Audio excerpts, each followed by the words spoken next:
Hey guys, you are watching your anime world. How are you all? Please support to subscribe this channel for watching new interesting stories. So in this video, we will see what if Deku was the Verdant Analyst. Here is short summary. After his father kidnaps him and forces him to steal quirks, he's forced to run away. Izuku Midoriya gets a job. On top of that, he is a vigilante. Will he be able to balance it all without worrying our favorite coffee hobo plus a mystery person? But before we start, if you want more stuff like this, then be sure to subscribe and like this video. And if possible, share this video with your friends. Now let's start the story. Verdant Analyst, that's what the media decided to call the new vigilante. The reason why the title given to the small vigilante was due to a few people finally being able to see a little bit of him and noticing his striking verdant green eyes and green outfit. The analyst part came from the note-taking in a book titled Analysis, the vigilante always seemed to be doing. Although these people wouldn't say a word to the police, claiming to have forgotten about the vigilante, although the police knew that they only wanted to protect the vigilante. The Verdant Analyst had a small case file. Verdant was a small vigilante suspected to be around 18 to 25 years old. He has verdant green eyes and black hair. He wears a dark green hood, black cargo pants and dark red shoes plus a mask over his mouth, leaving only his eyes visible. He was thought to have an analyzing quirk from past events. The first encounter was years back, and the vigilante hacked into the comms of multiple pros, aiding them in battle by letting them know where villains were or their quirks, or maybe more details to help out. We have yet to find out how he gets this information, but it is suspected to be from hacking into police data.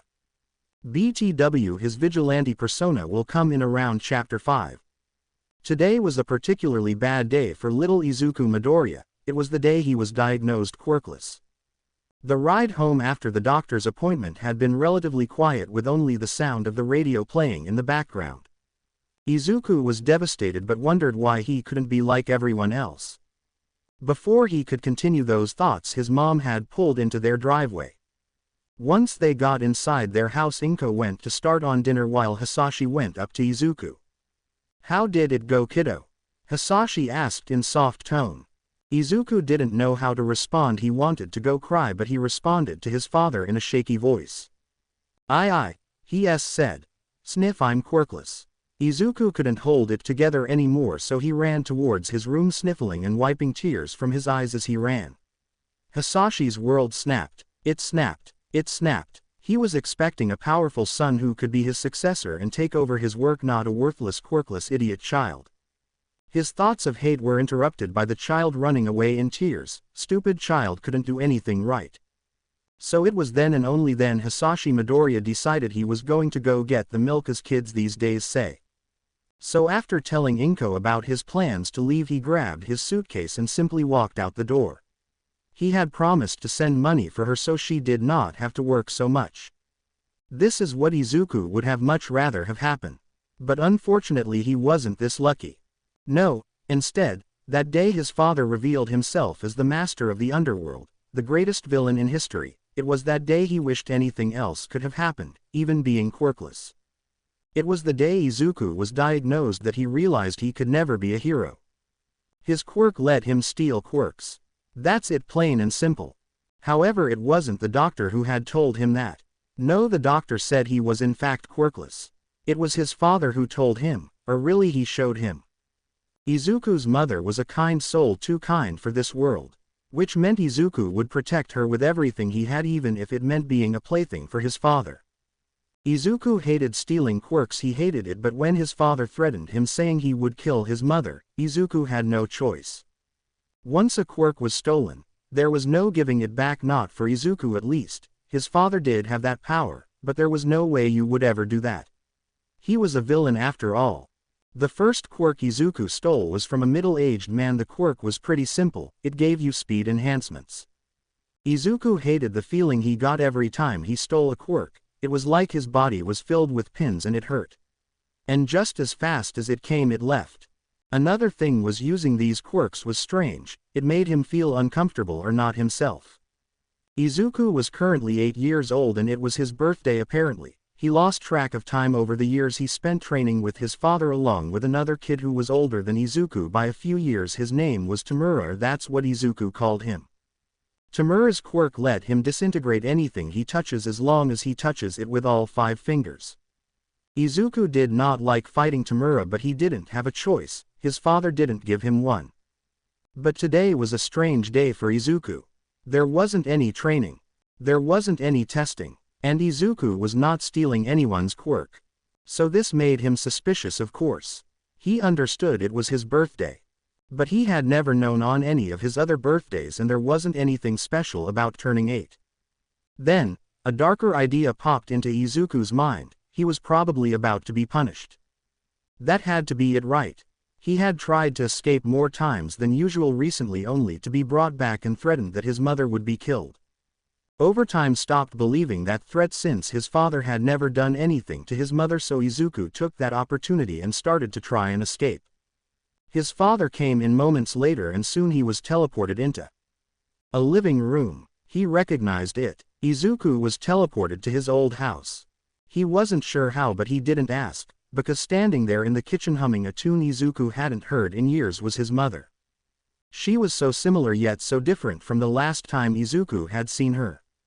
"Mom," Izuku said hesitantly. Inko paused her humming and turned around, tears starting to form as she saw him. She stood there a few seconds before speaking. "Izuku, my baby, is that really you?" she said, walking towards him slowly.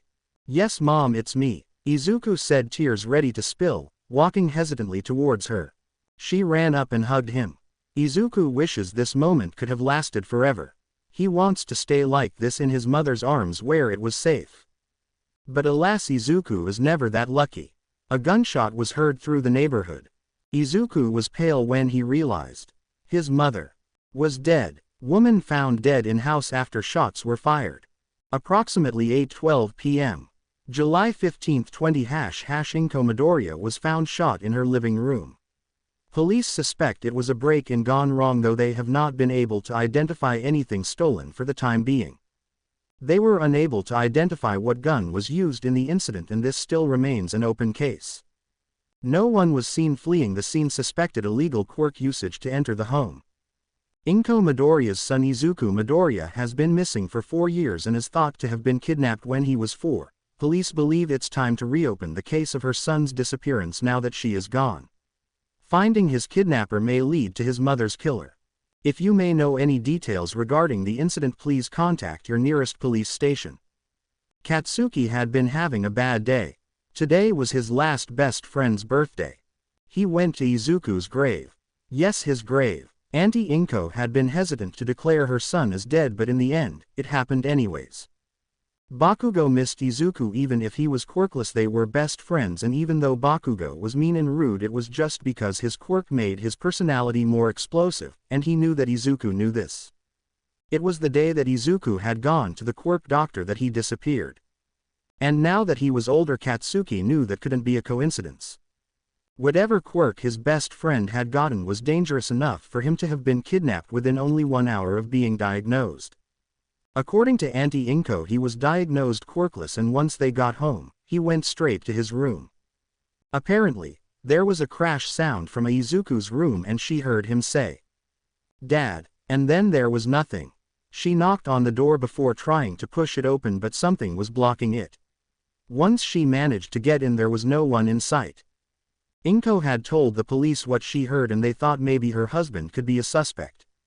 The only problem was his father could not teleport and he was all the way in America. So they crossed him off the suspect list.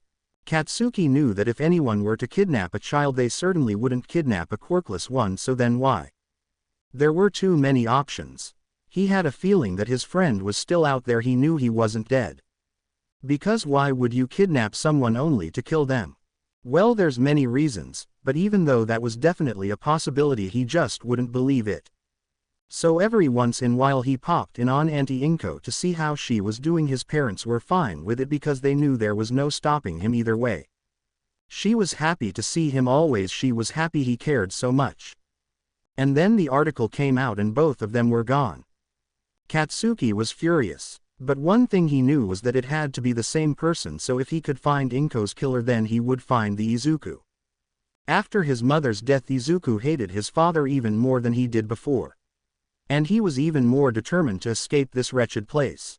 He no longer wanted to be a hero. That dream had died years ago when he had gotten his quirk, but if he could find a way to escape his father, after so many failed attempts, then maybe, just maybe, he could make it up to his mother for all the wrong hand done. He could make it up to all the families of those that he had stolen quirks from and hurt. Izuku had decided in that moment, if he ends up getting out of this hell, he would become a vigilante. Though the only reason he would be considered a vigilante would be probably breaking laws of usage and breaking and entering, but as long as he didn't strike first, he shouldn't be charged with too much. And either way, he would have to wear a costume and hide his face. The hardest thing would be escaping, and that's all he could worry about right now. It had been a few months and Izuku was currently walking with his father in a place that seems to be a sort of jail. This wasn't the first time Izuku had to come to this place. He had come many times over the years. But today was different. He and his father walked about halfway onto the floor, and then his father turned to him. "It's time you chose what quirks you would like to take." Izuku nodded in response. His father then turned and left, locking the door behind him. Izuku wasn't sure how long his father would leave him down here, but he knew that if he hadn't taken at least a few quirks, he would pay. He went around the jail cells. Each cell had a marker on the door which said the name of the quirk the person had and how it worked. Izuku thought to himself as he went around, maybe he could find a quirk that could help him escape, like an illusion quirk. He knew that the only way he could escape would be if his father thought he was dead or as good as dead. He was going past the jail cells when he saw it. The marker said, "Doll Maker." This piqued his interest, so he read the description. Allows user to make up to 10 dolls of their design per year. The dolls are practically bodies. The user can control minor movements but only one at a time. Once the user makes another dummy, the dummy that was made before that one disappears. The user can customize the doll however they would like. If they can picture it, it'll appear. However, you have to use a sample of someone's blood to make it. Whatever the user uses will be the blood it is filled with. Jackpot. The only problem now was when he went to see the person inside, it appeared they were dead. Izuku's eyes started to get watery, but he held his tears back with ease from so much practice. He had never tried to take the quirk of a dead body, but if it worked, then that meant he could steal quirks without hurting people. He did hate the idea of taking quirks, but now he had another option. So he held his hand. For a second it didn't work. He didn't feel the quirk, he couldn't make a connection. But then he felt the same pain as he did so many times before, just as fast as it came. He was pretty sure he had just done it. But he pretended to look disappointed, like it hadn't worked, just in case his father was watching. Izuku knew that his father had probably put that there knowing he would try to run away, to show the power he holds over Izuku. He was probably under the assumption that he could not steal the quirks of dead bodies, therefore leaving a dead body with the quirk he would need to escape would be the perfect thing to taunt him. After taking some other quirks, his father came back. Izuku froze in fear as his father walked towards him, clearly mad. He grabbed Izuku by the arm and pulled him towards his room. Once they arrived, he shoved open the door and threw Izuku in, locking it behind him. Izuku was sure that was going to leave a bruise, but he was used to it by now. He stood up and went to bed, falling asleep almost instantly. He needed the rest, because tomorrow would be the day he would escape. The next morning he woke up early. No, he did not have an alarm, however he still felt tired, so he knew it must be before the time his father's goons come to take him away. One problem was there was a camera in his room. The one thing that was not in the view of the camera was the toilet. I guess they respected his privacy. It was strange, but he wasn't complaining. Izuku went to the corner and made the dummy. The first one came out wrong. It didn't look at all like him, but he had a few tries, so he wasn't too worried. On the third try, he managed to make a dummy that looked like him, although Izuku had to cut himself so he could use his blood in the dummy. It was worth it when he made the dummy that looked like him. Same wounds, the same face and the same clothes. Same everything. Now the only thing Izuku had to do was make the dummy walk out where it would be in view of the camera, and have it kill itself. Simple, really. The first steps the dummy took were clumsy, but after the third step it was walking normally. Made the dummy charge towards the wall head first. The impact was so strong thanks to the speed quirk, the first quirk he had ever stolen. The head of the dummy was bashed in, and it fell to the ground limp. Seconds later an alarm went off. Izuku did not know that was going to happen, so he took his chance and used one of the quirks he had gotten. The quirk was called Off the Radar, and although Izuku had only managed to use it once for a few minutes was really all he needed. Once a few guards came in to see the situation and used his speed quirk to run past them out the door, neither guard noticed him. Off the Radar made it so no one could see, hear you or sense you, but it only worked for a limited amount of time. As soon as he made it out the door, he continued running and ran all over the building. He had no clue where anything was, but he would just run until he found some sort of escape. He felt Off the Radar starting to fade, so he needed to hurry up and find an exit door garage on the first floor, or what seems to be the first floor. There were no windows anywhere in the building, he noticed, but that didn't matter. He ran into the garage to see that there was no one in sight. He got into one of the vehicles. He had no idea how to drive and he could barely reach the pedal. Suddenly, someone walked into the garage. Izuku ducked and crawled into the back of the vehicle. They were whistling and listening to music on headphones as they got into the driver's seat of the vehicle. Just his luck chose the vehicle that the man chose to drive in, perfect right. The guy started driving, and that's when Izuku realizes this was actually perfect. If he could sneak out of the car once the man got where he was going, then Izuku would leave. They were currently driving underground somewhere in a long tunnel, and as he gets to the end of the tunnel there is a small building with a window and a woman inside. From what Izuku can see by peeking out, the man driving rolls down his window and gives some kind of card to the woman in the building. She checks it and hands it back to him. 1 second later the giant gate door is opening and light is peeking out. For the first time in years since he saw his mother, he sees the light, the sun, the clouds, even trees. They drive for so long that Izuku starts feeling pins in his legs from staying in the same position. He doesn't care, he is too fascinated by everything that they pass. They were currently driving through a neighborhood when he saw it. It was Kachan's house. His eyes widened as he looked through the window, seeing what looked like Katsuki sitting at a table with two others that he faintly remembers must be his parents, Izuku thought. They continued driving before stopping at some giant hardware store. When the man had left, Izuku snuck out of the car and ran. He ran to the only place he knew how to get to. He had left a pin there. Pin dropper lets the user drop an invisible pin or marker so they can find the spot again, only works on locations. He followed the directions that his mind sent, and after maybe a 30-minute run he arrived at Kachan's house. He stopped running and caught his breath as he walked up to the building. The lights were all off in the living room, so Izuku went around the side of the building to see if maybe Kachan's light was on. Izuku hoped that his room was still the same and that he hadn't moved rooms. He didn't think it was likely, but it could happen. The light was on and it seemed like Kachan was doing homework, so Izuku got on top of some trash bins and knocked on the window. Kachan paused his work for a second before he turned around. Izuku smiled at him and waved. Kachan froze, eyes wide in surprise and disbelief. He walked slowly to the window. It looked like he said something under his breath. And then finally, he opened the window. "Hey Kachan," Izuku said softly yet still happily. Kachan pulled him in through the window and sat him on his bed. They stared at each other for a few seconds. Izuku's eyes started to get watery. "You damn nerd." Izuku was going to answer, but Kachan did not give him a chance before pulling him into a hug. Izuku was only for the last time he had seen his best friend, but there was no way he would forget him. He hadn't been hugged in so long. It was nice, and they stayed like that for seconds. Minutes. They didn't care. Though after a while the events of the day had finally settled in Izuku's brain and the panic and stress had left. He was tired, so soon he fell asleep, still hugging tightly with his best friend. Katsuki was having an okay day. It was currently the weekend and he had spent a bit of time watching All Might videos of his latest takedowns, and he ate dinner with his family. He was in his room doing the little bit of homework his teacher gave them when he heard a knock on his window. He thought maybe it was a villain, so he turned around slowly just in case. To his surprise, it was not in fact a villain, but it was Izuku.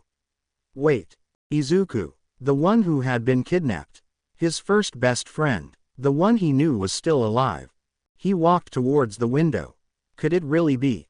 He said under his breath as he opened the window. He pulled Izuku through the window, sitting him on his bed. They stare at each other for a bit. "Hey Kachan," Izuku said softly yet still happily. "You damn nerd." Katsuki wrapped his arms around him and hugged him just like he had when they were kids. He wasn't sure how long they stayed there, but it was long enough for Izuku to fall asleep. Once he had fallen asleep, Katsuki examined him for any injuries he found. Too many scars. There were other injuries as well, so he cleaned them up and wrapped them.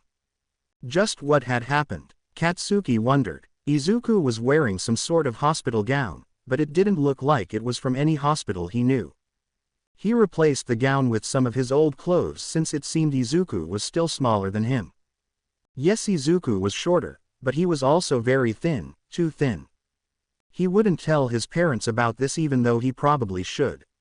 He didn't want them to have a panic attack and do something they would regret.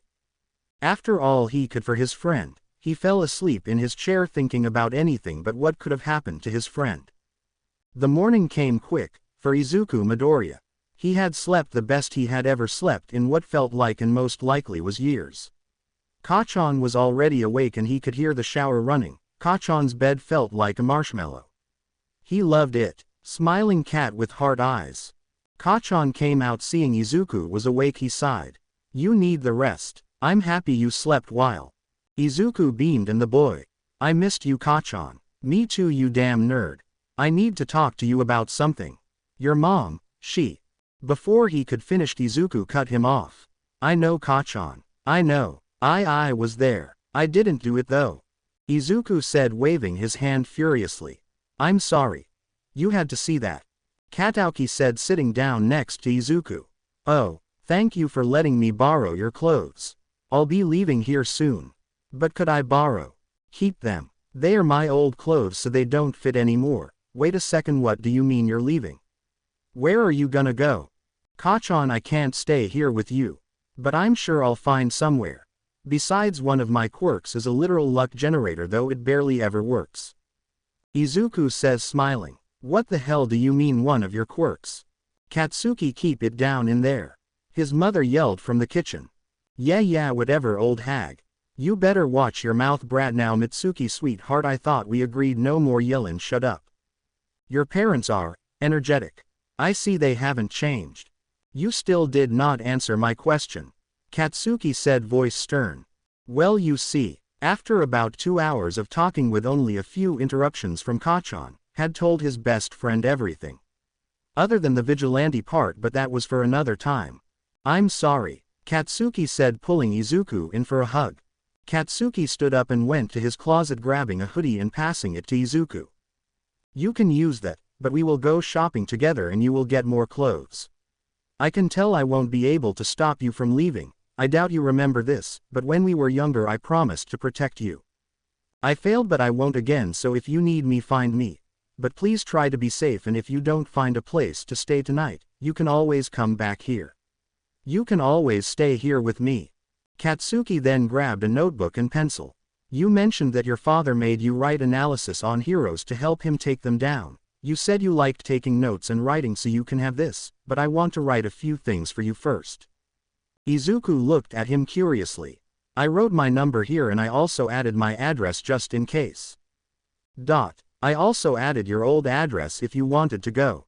There's no one there currently, but eventually they will start taking everything out and probably donating it since they think you are dead, and since your mom is dead and no one else is stepping up to claim the house and the stuff inside.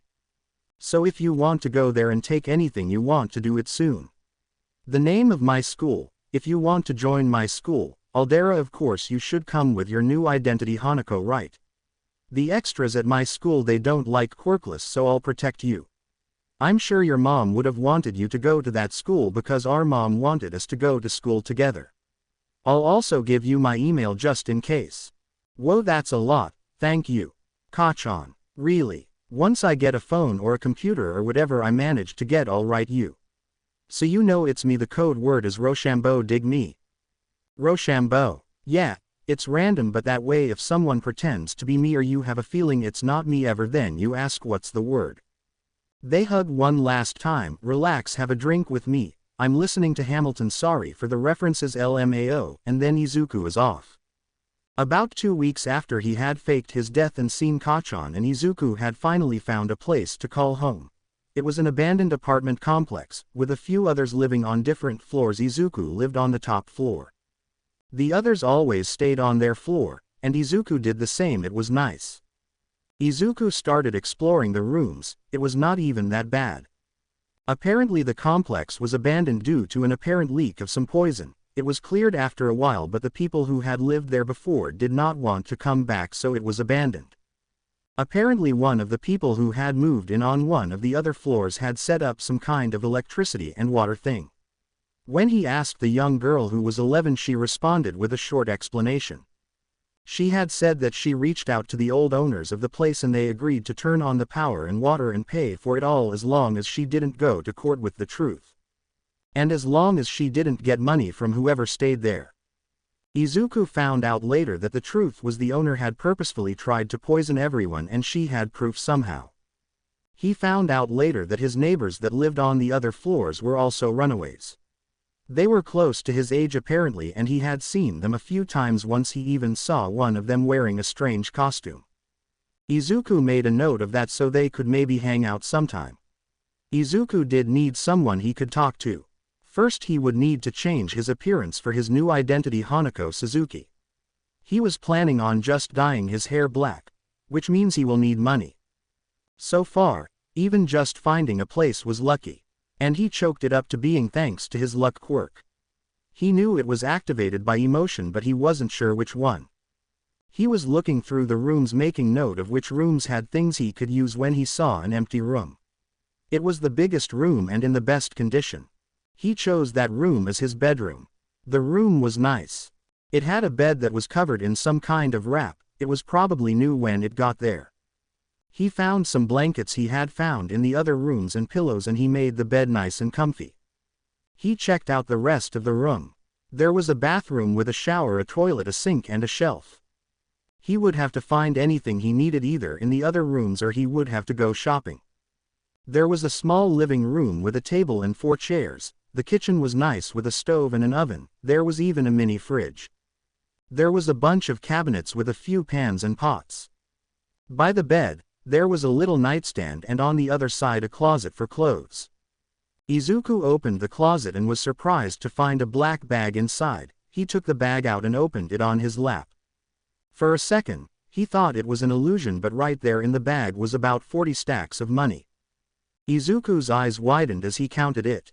He was surprised there was a total of 50 stacks, each one with $1,000, which gave him a total of $50,000. He would have to trade it out for yen, but that was no problem. He was set.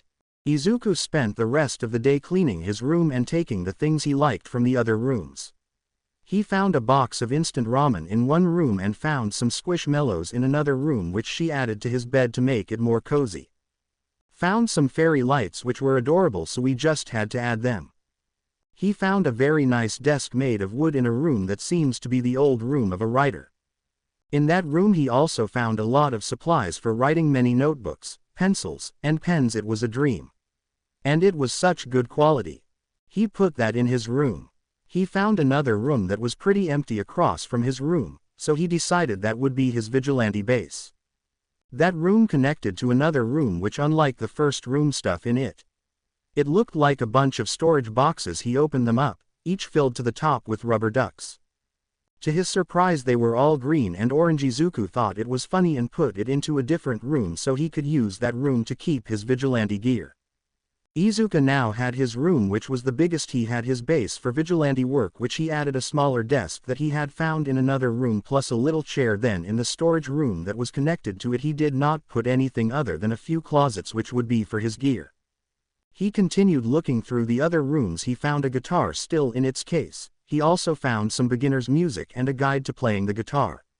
The person also had an amp, a bunch of picks in a box for the guitar, and some speakers. He brought it all to his room, but when he got to the room, he decided to put it in the room next to his, making that room his new music room. The room next to his room, now the music room, was rather small, but it had good sound, so it worked. The room originally had a small bed with some squishmallows, a little table, some colored pens and pencils.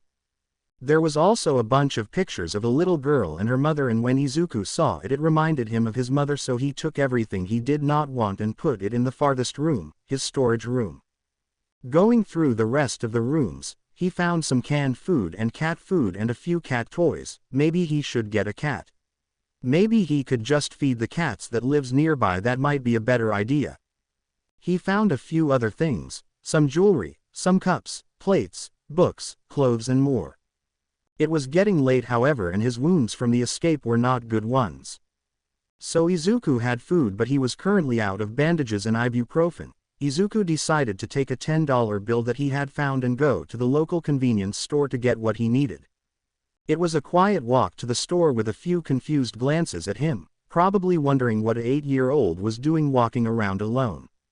Once he walked inside, he went straight to the aisle where they kept the ibuprofen, and once he found that, he started looking for the bandages. "Oh, sorry little listener. You all right?" Izuku froze because he knew he had bumped into someone, but did he have to bump into Present Mike of all people? "Why yes sir, I'm okay. Sorry for bumping into you," Izuku said, bowing slightly. "No worries little guy, just watch where you're going." Mike smiled softly at him and then turned his head to see some creepy and tired homeless guy. Wait, he recognized him. Izuku stiffened when he saw Aizawa. He must be a hero. But he looked so tired, and his stare reminded him of his father's stare. "Let's go Mike. Come on," the tired man said. For a moment it seemed had almost said something else other than Mike. They must be friends, and that's why the present Mike would be someone who looked really tired.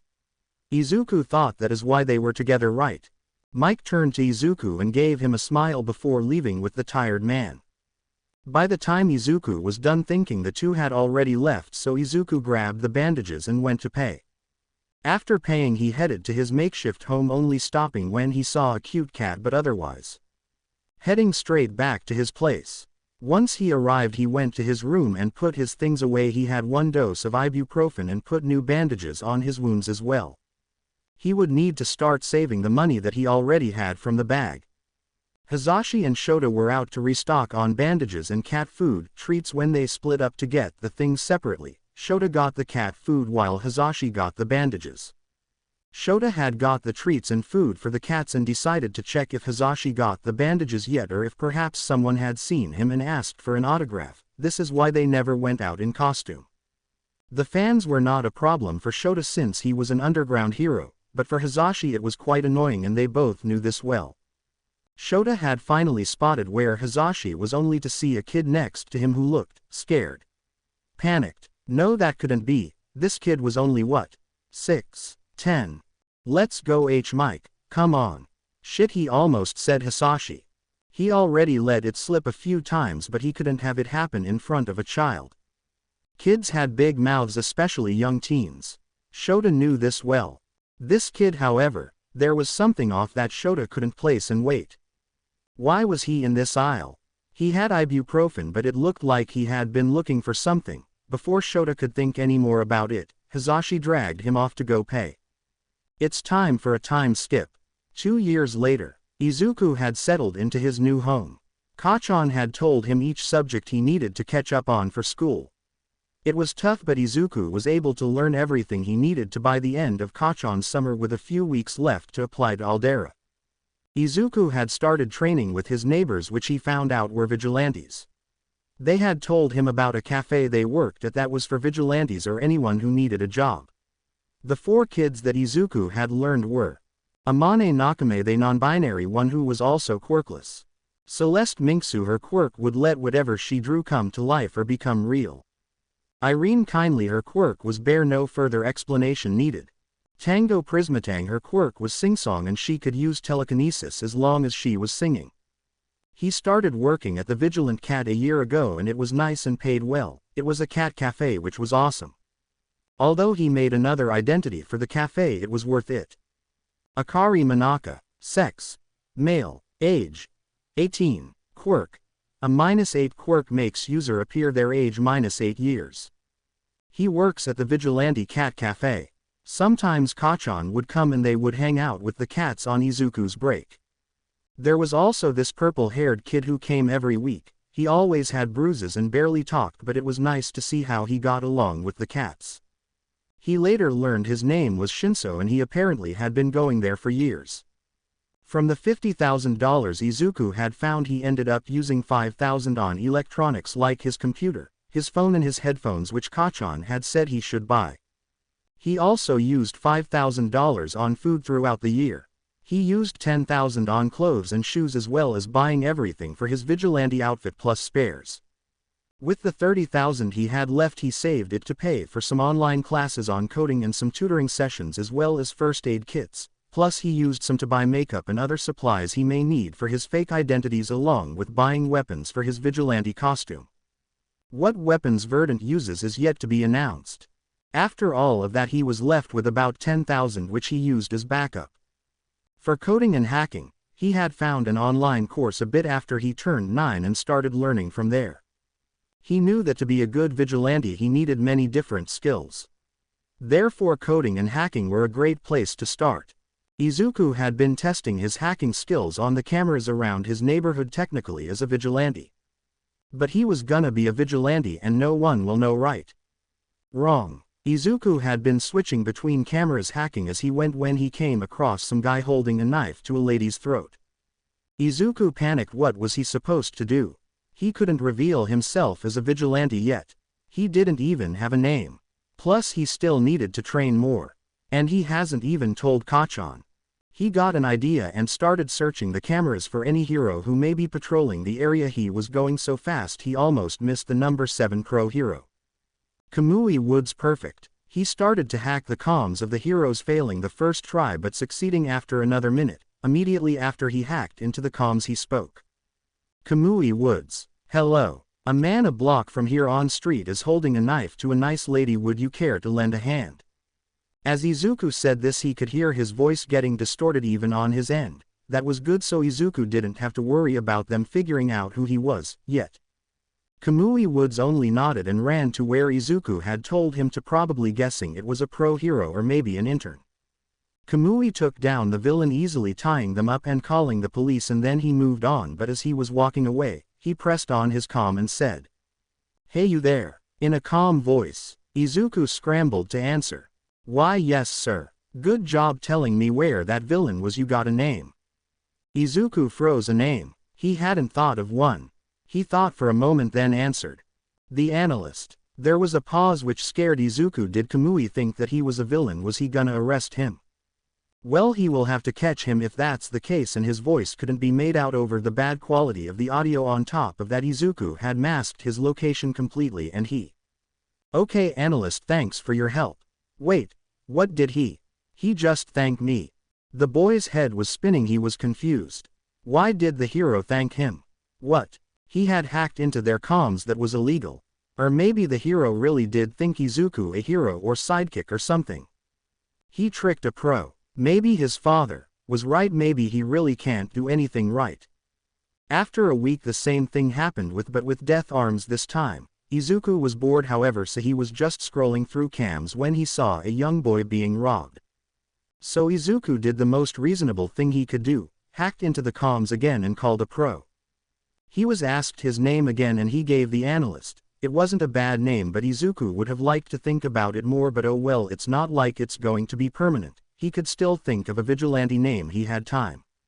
This ended up happening more times, which helped him begin to make a name for himself in the hero community as the Analyst.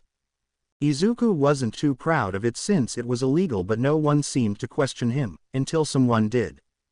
Izuku had just helped Kamui Woods when Kamui asked, "Hey Analyst, I was talking about you with Detective Tsukauchi. We were trying to find what agency you work at. No luck so far. Would you mind telling us?" Izuku gulped. He knew it would come to this. "Oh, I'm not a hero." Kamui paused. "Oh. Are you a hero student then?" Izuku thought for a second before answering. "No, AV Vigilante." Kamui hummed. "Okay then. Well, if you wanna join a hero you can always join a rehab program. Your skills would be very useful. Think about it." "Oh okay." Without thinking further, he turned his computer off. What the beep had he just done? He was 10 and a half. It was too soon to be a vigilante, and he was not joining a rehab program, especially when he hasn't even started being a vigilante. Plus he didn't have enough training. Sure, he did help Kachan in training, but that was only because he trained with his father basically every day while he was with him. That's besides the point. He was weak and he needed to get stronger. Izuku took a moment to calm himself down, but he decided to distract himself from it for now. He turned his computer back on and started looking at random websites. He liked the more illegal ones since he sometimes stumbled across some drama, which was always great. He had been listening to music after getting bored of looking through websites when he got an email. Who could be emailing him? He opened the email. It was from the Red Shoe community. What the hell is that? It was an invite to join an exclusive server. What did that mean? So Izuku did what anyone would do. He looked it up. After a while of looking at red shoes and a lot of hacking, he found the answer. The Red Shoe community was a community of quirkless people and people who were diagnosed wrong and had the double pinky joint, but they still had a quirk. Some people did have quirks but were treated the same as the quirkless. Izuku went straight to the email and accepted the invite as if it would disappear if he didn't. Once he joined, he was surprised to see it was rather normal. People just chatted and made group meetings as well as free therapy sessions for each other. This made sense since quirkless lives were hard. He knew this because Hanako Suzuki, his fake identity for school. Hanako was quirkless, which made Izuku live the life of a quirkless boy. The red shoes were something Izuku wore no matter the identity. He had a few pairs so that he could dye a pair if needed for an identity, since it would be suspicious if he wore the red shoes and the identity had a powerful quirk.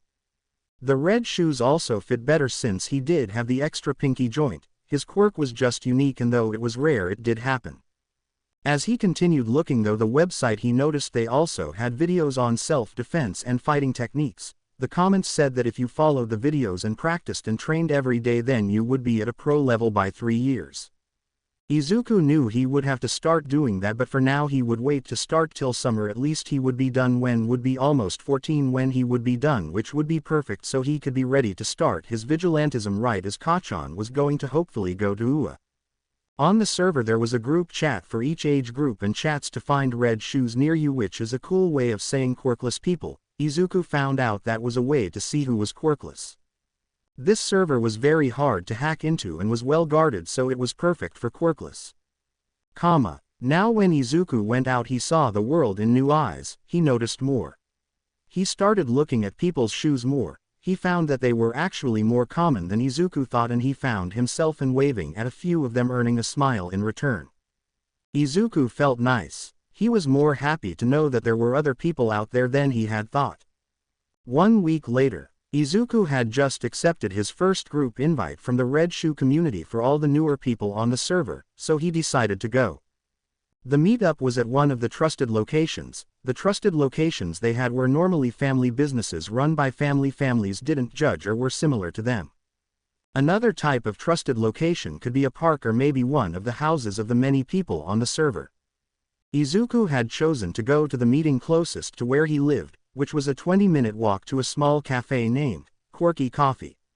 Izuku liked the name. It was fun. He didn't expect to be greeted by a group of 15 people when he arrived in the back room of the cafe. They chose the back rooms of these places just in case anyone came in and decided to attack them, so they wouldn't put anyone in harm. He had expected maybe 5 people but not 15. He really thought there were very little people like him. He looked around the room and found a seat and sat down next to someone who was currently writing their name down on a name tag and put it on. It seemed everyone was doing that, so Izuku took one and started to write. After a few minutes, and the group was a total of 21 people, which was very surprising, and the meeting started. When 21 people had arrived, they started the meeting. If Izuku kept staring at everyone, no one was the wiser. A woman stood up wearing a work outfit and a name tag. Her name was Izuku Tomio. Hello Red Shoes. My name is Izuku Tomio. You may call me Izuku. I am today's meeting host. I work at this cafe and the owner is my grandfather, who is not quirkless but he has a minor emitter quirk. He is a very kind man, and if anyone here needs a job, we're always open to hiring anyone. Remember, everything that is said in this room stays in the room where it happened or just in the Red Shoe community. Anyways, another job in the area is the Vigilant Cat, which employs Red Shoes as well as vigilantes. They don't need any information since they have vigilantes that work there, but if you have a cover story and you don't use your real name, then let them know how to call you. Now let's go around and introduce ourselves. She turned to the person to her right. You, tell us your name and age, and something about yourself. The boy nods and turns to the group. My name is Miller and I'm gonna be 7. I love snakes and I have a pet snake. Oh, I love the color dark blue, he says in a squeaky voice. Izuku nods and turns to the next person. You, go. They continue on like that, until the person next to Izuku went. My name is Amane Nakama. I just turned 12. I am non-binary and I like mochi, the color yellow, and I paint. They said in a casual voice. Izuku's eyes widened for a second. Celeste, his neighbor, had mentioned them along with 2 others. They were his neighbors. Izuku had only met Celeste and Tango for training, the other 2 had always been busy. Izuku turned to Izuku. You're last. Go ahead. Izuku felt a bit nervous but he went and spoke anyway. My name is Hanako S. Suzuki. I am almost 11. I like to analyze hero fights and really everything. I love Katsuden. Oh, and something not many people know about me is that I like singing sometimes and writing short lyrics for songs. I don't do it via. Slow your horse, little guy. Save that for the after meeting. Izuku said, patting Izuku's back. After meeting. Izuku laughs. It's kinda like an after party but instead it's after a meeting. We can all hang out and get some food or play games or just chat. Oh. Cool. Izuku's eyes lit up. He got to talk and hang out with other people. Speaking of the after party, we should wrap this up so you can get to know each other, she says enthusiastically. At the after meeting, Izuku had been helping set up the snacks and drinks for the after meeting when he saw his neighbor. If Izuku remembers correctly, their name was Amane. Forgot his last name, but Amane was the closest in age to Izuku at the meeting, plus they were neighbors, so Izuku thought they should talk. That made sense, right? Hey Amane, Izuku said while walking over to where they were. Oh hello, Suzuki, right? Yeah. But call me Hanako. Izuku said firmly. Okay then, please continue calling me Amane, no last names for me. It's nice to meet you, Hanako. They shake hands. Sorry, were we supposed to shake hands? I've never talked to or met anyone in a long time, so yeah. After a second, Izuku gestured to the couch across the room and they started walking towards it. Don't worry Hanako, it's fine, Amane said as they sat down on the couch. So what do you do in your free time, Amane? Izuku said with a smile. Well, I like to paint. I am about to start work at the Vigilant Cat. It's the cafe that Izuku mentioned. My neighbor told me about it.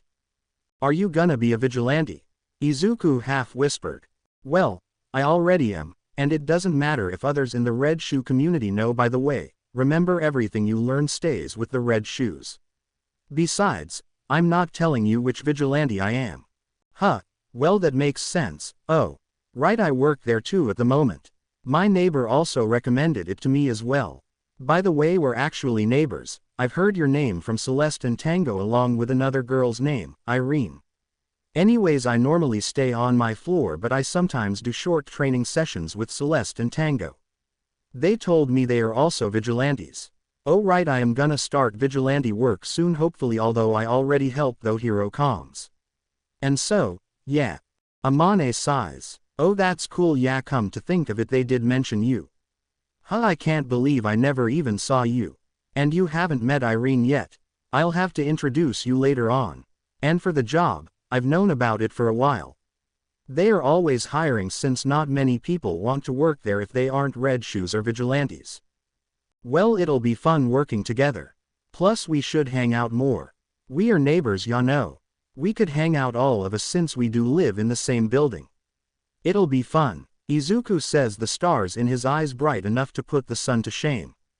Well, you're quite enthusiastic. Hey, well, Tango and Cell live on the same floor since they are best friends, plus they always work together, and Irene is on the floor under yours, so it should work. Amane smiles. Wait, Then who is on the first floor? I thought every floor was taken. He says, confusion clear on his face. Oh yeah, well, from what I heard, some other vigilante named Lavender lives there. They are older than us, but that's all we know since they are almost never seen. But yeah, so Lavender is on the first floor. Tango and Cell have the second. I have the third. Irene has the fourth, and you have the last before the roof. The fifth. They explain to Izuku. Oh, makes sense. Cool. He gives them a thumbs up. Hey, question. What kind of stuff are you planning on doing as a vigilante? Not that it matters, he said nervously.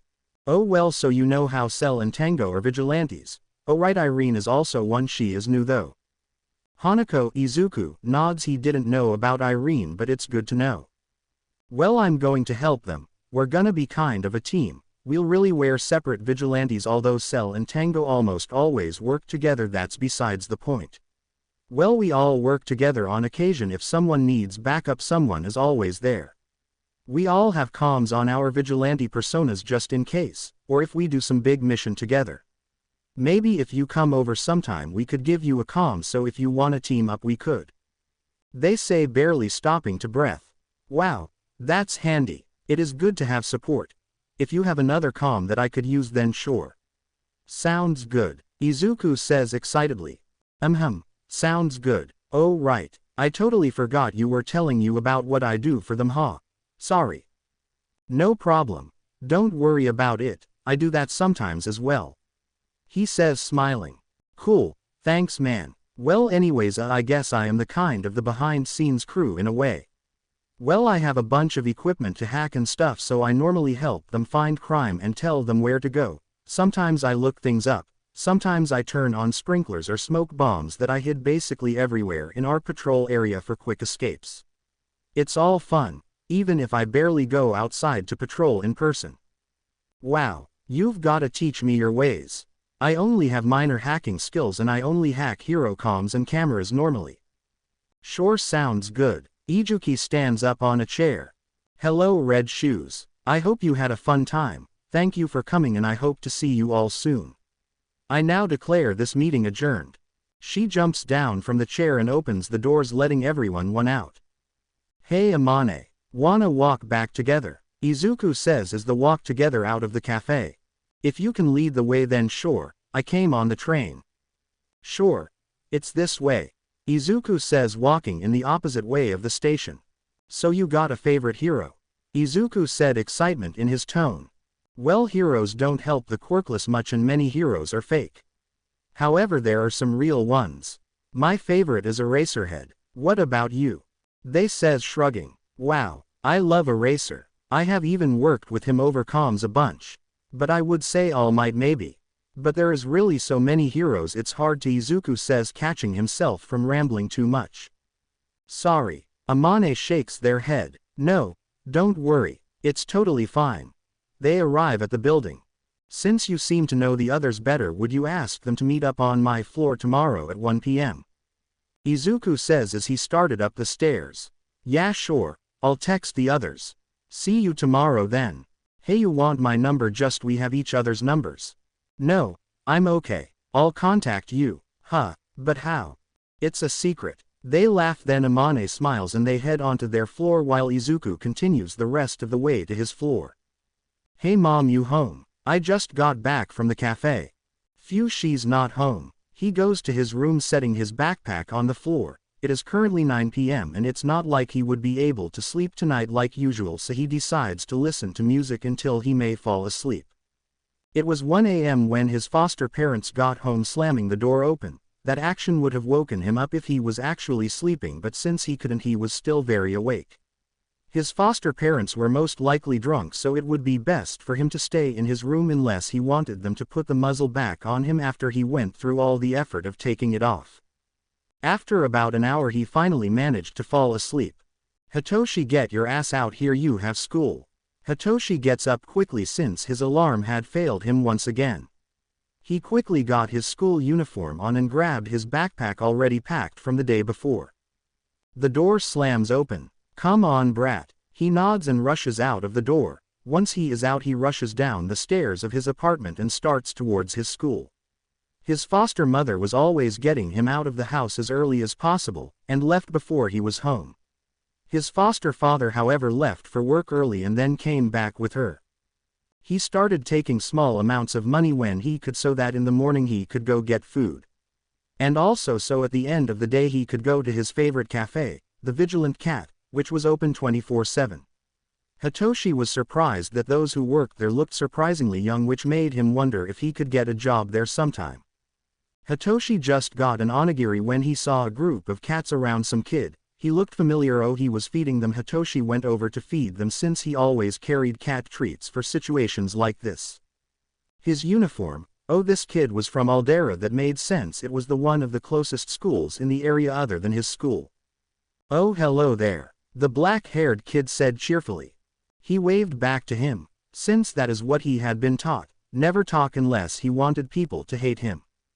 Oh, mute, the black-haired kid signed. Selective.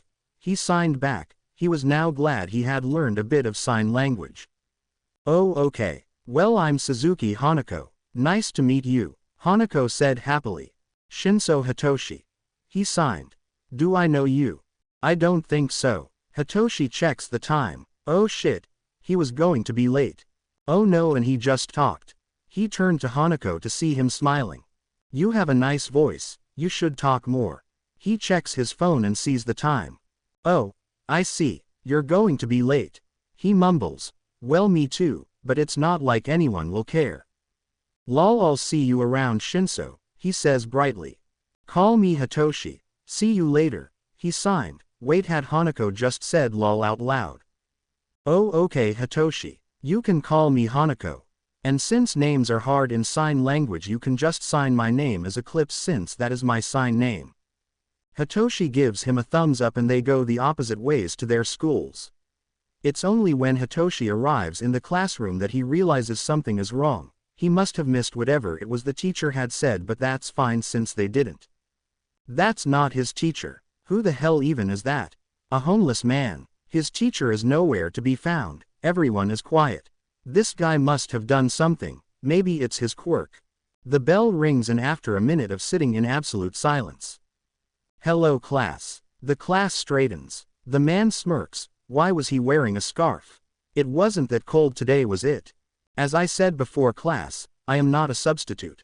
But I will let you guess what I am. You have 10 minutes to speak your answers, go. It's only about 30 seconds before the first kid says. Janitor. I'll tell you if it's correct. If I don't answer then it is incorrect.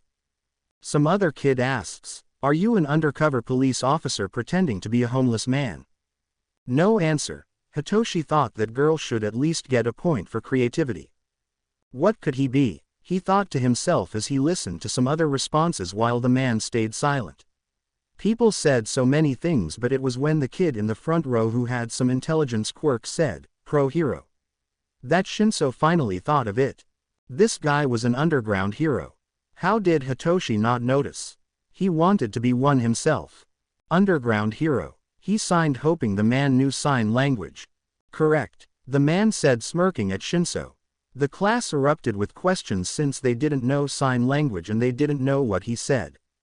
One of the transfer students who was new and only on their 5th day asked Hitsushi. Why don't you tell us what you signed? The man glanced at the boy and then at Hitoshi. Is he not mute? The transfer kid answered. No, I've heard him talk a bit. No one answers him ever though. The man was about to ask a question to Hitoshi when the loud kid interrupted. No, you can't talk to him. It's a rule, everyone knows it. He might brainwash you because he's a villain, remember? I thought we already told him this. The kid says, turning to the kid behind them. Oh. The transfer says in a small voice. Then the man clears his voice. What this kid signed to me was that I was an underground hero, and that is the correct answer. I am here to give you all a quick lesson on quirk discrimination. I am a pro. They are giving a bunch of the least recognizable pros the job of going to schools and teaching about work discrimination since it's not something that's already taught at some schools. The class was silent, dead silent. Let's start. Discrimination is something that has been a part of our society since the first people got quirks. Originally those with quirks were discriminated against for being different, but as the years went on more people started getting quirks and less people were quirkless, which made things flip. Quirkless people now have a suicide rate of 85.6% per year, and as you know 20% of the population is quirkless. Quirk discrimination is not a good thing. It leads to more villains in our society, which makes the heroes work harder to save people, and by creating more villains there's an increase in the possibility of someone you care for dying. Quirk discrimination kills people whether you like it or not, so you all as kids need to learn this earlier better than later. Now I understand that you all have your reasons for whatever you are doing, but it still does not justify that you're hurting others, you're being villainous. I don't know what any of your quirks are and I don't know any of your strengths or weaknesses, but just because someone can't do what you can doesn't mean you have a right to hurt them, and if you're being hurt you have the right to do something about it, and I'm not saying to hurt them back or attack them, no, that would be worse. I would say to find help or someone who can support you. If you don't already have that, you could find a parent or teacher, or in the worst case, a pro or maybe a police officer if you don't have any of the others. If you know someone quirkless or someone who's being discriminated against, then take this opportunity and help them. That is my speech. I will let your teacher back in and I will be off to the next class. If anyone has any follow-up questions you can find me after school. I will be somewhere at pickup if you truly need to talk. I'm sure you'll find me or I'll find you. My name is Eraserhead Underground Pro Hero. Thank you for listening and enjoy the rest of your classes. And with that the man left. Hey Amane Tango Celeste, Izuku said as he ran over to the stairs where they had just come onto his floor though. And you must be Irene. It's a pleasure to meet you. I've heard about you from these three. Hopefully all good things, she said, chuckling face with hand over mouth. Yup, all good. Right. I'm Hanako Suzuki, he said with a smile, open mouth smile. Wait, what? That's not your name, it's Izuku Midoriya, right? Oh no, Cell, did I forget his name? No. Tango said, whining to her best friend. No, he said his name was Izuku Midoriya, positive. Explain, also call me Cell, Celeste said to Izuku. Oh sorry, yeah, I keep forgetting what identity I'm in. My real name is Izuku Midoriya, I was presumed to have been kidnapped. Well no wait, that did happen but I got out. Lol, anyways my identity for school is Hanako Suzuki quirkless.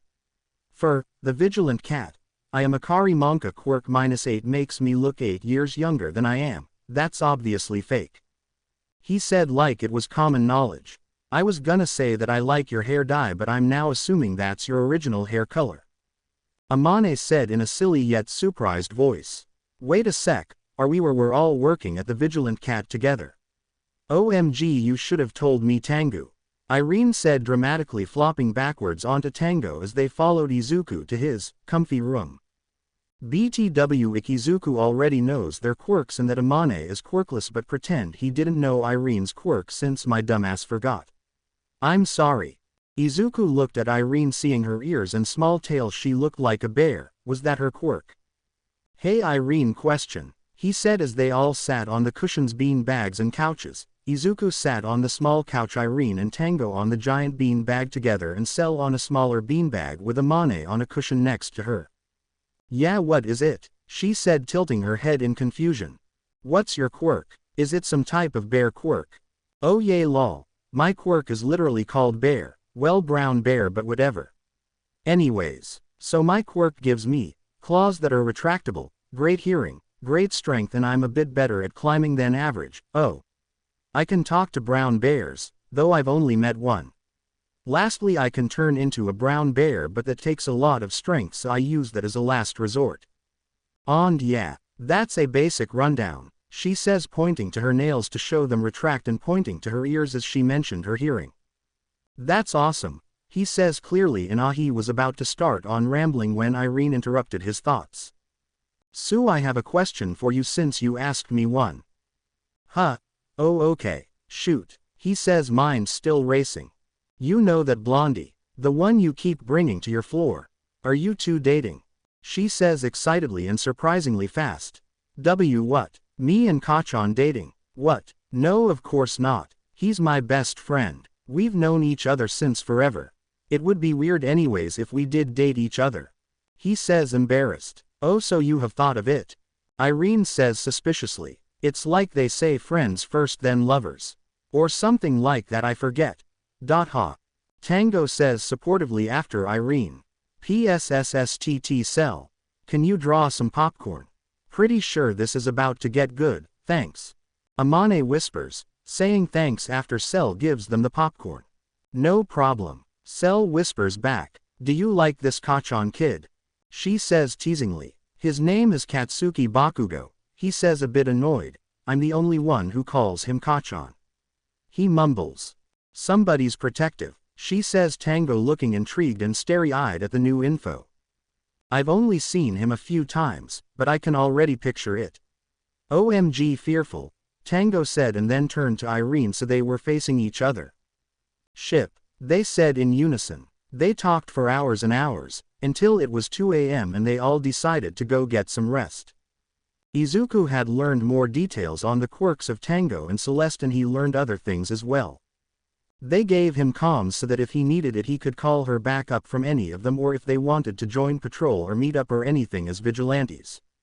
He learned that Irene's family was actually really nice. The only reason she was staying in the building was so that she could hang out with Tango more, but also she wanted her own space away from her sibling and parents. And her parents were fine with it as long as she always made sure to contact them every day. Her parents agreed to her working because they thought it would be good for her to learn early on how to take care of herself and have a job. He talked a lot with Irene. Apparently Irene was also the most popular person in her school, which was not something he had expected from anyone he knew and was friends with, because according to them they were friends. He told them about his life and about Bakugo, with Irene and Tango teasing along with his descriptions. Izuku also learned all of their vigilante names. Irene is Cub, Tango is Singsong, Celeste is the illustrator, Amane is Foggy Mist or Misty. They were indecisive. It was the best time he had had in a long time, to say the least. They would have to do it again, but next time invite Kachan, and maybe even someone else if any of them had any other friends. It felt nice to have friends, Izuku thought. Maybe he could get Hitoshi's number. He knew him from the cafe, but Hitsushi didn't actually know it was him, and they had met while Izuku was disguised as Hanako and they had introduced themselves. Also he hadn't even spoken, probably quirk discrimination. He got some water and texted Kachan a quick, good night, like he always did before he went to bed, then he turned off the light and fell into a deep yet happy sleep. Kidnapped child found dead after almost 8 years. On August 13 at 8:56 p.m. 11-year-old Izuku Midoriya's body was found on the shore of Dagoba Beach, skull bashed in. Police suspect whoever kidnapped the child did some kind of experiments, since there is a lot of evidence in the form of scars on his skin. Whoever left the body likely is the kidnapper. Keep your children safe and take good care of them.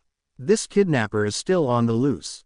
This part with Shota was supposed to be in the last chapter. I am sorry. It had been a week since Shota had gone to Nabu Middle School, the school Shinso attends, and given his speech.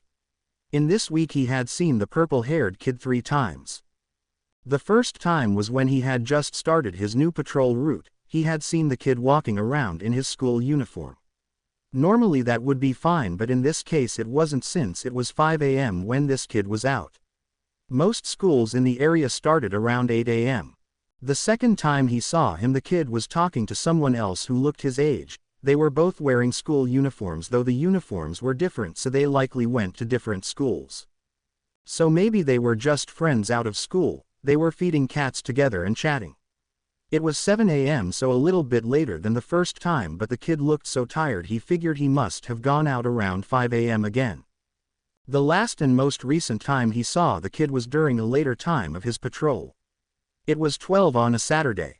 Although it was normal for kids to be awake, especially on the weekend, this kid was sitting on a roof at 12 p.m. just staring aimlessly at the stars. Therefore it wasn't really as normal. The kid didn't seem suicidal, so he wasn't worried about that, but he never seemed to be sleeping. Maybe he had insomnia. Based off the way the kids at school treated him, he probably had a villain's quirk. Shota just hoped that his family supported him. All the times he had seen the kid, he never had too many injuries, a few bruises, but they were likely from school, which still wasn't good. Watch a thinkin' 'bout show. You seem deep in thought. Hizashi said energetically. He sighs. You know that purple-haired kid that I keep talking about from Nabu? he says in a tired yet annoyed voice. Of course I remember the little listener. You were talking about how you wish your students were as observant as him and how you were impressed by his sign language though he could talk. Yes, him. Well, you know how I saw him 3 times this week since my change in patrol route. He says, cutting Hisashi off. Yeah, he reminds me of my younger self. I want to see if I can ask if he wants to be a hero. What? The great Eraserhead is going to have a personal student. No way, show. That's great news. Now I gotta meet him if he's that important. He uses his quirk but Shota shuts it off before they get kicked out of their apartment again. If you use your quirk one more time we're going to have to move again. If that happens again we're not going to be able to get an apartment, he says annoyed. We'll probably be banned because you're so loud. Next place we stay at and we're going to have to make soundproofing, he mumbles. We have to celebrate show, he says brightly. I haven't even asked the kid, plus he probably forgot about me by now. He grumbles. 4 years later. Izuku is 14. This is 3 years after the news came out that he was dead. It was currently one of Izuku's days off work, so he decided to go for a walk. It was early in the day and not many people were around. He was cold since it had been a cold morning, so he decided to go to the Vigilant Cat, so he could get something to drink and be with the cats for a bit. He hoped maybe Hitoshi would be there so he could maybe ask for his number.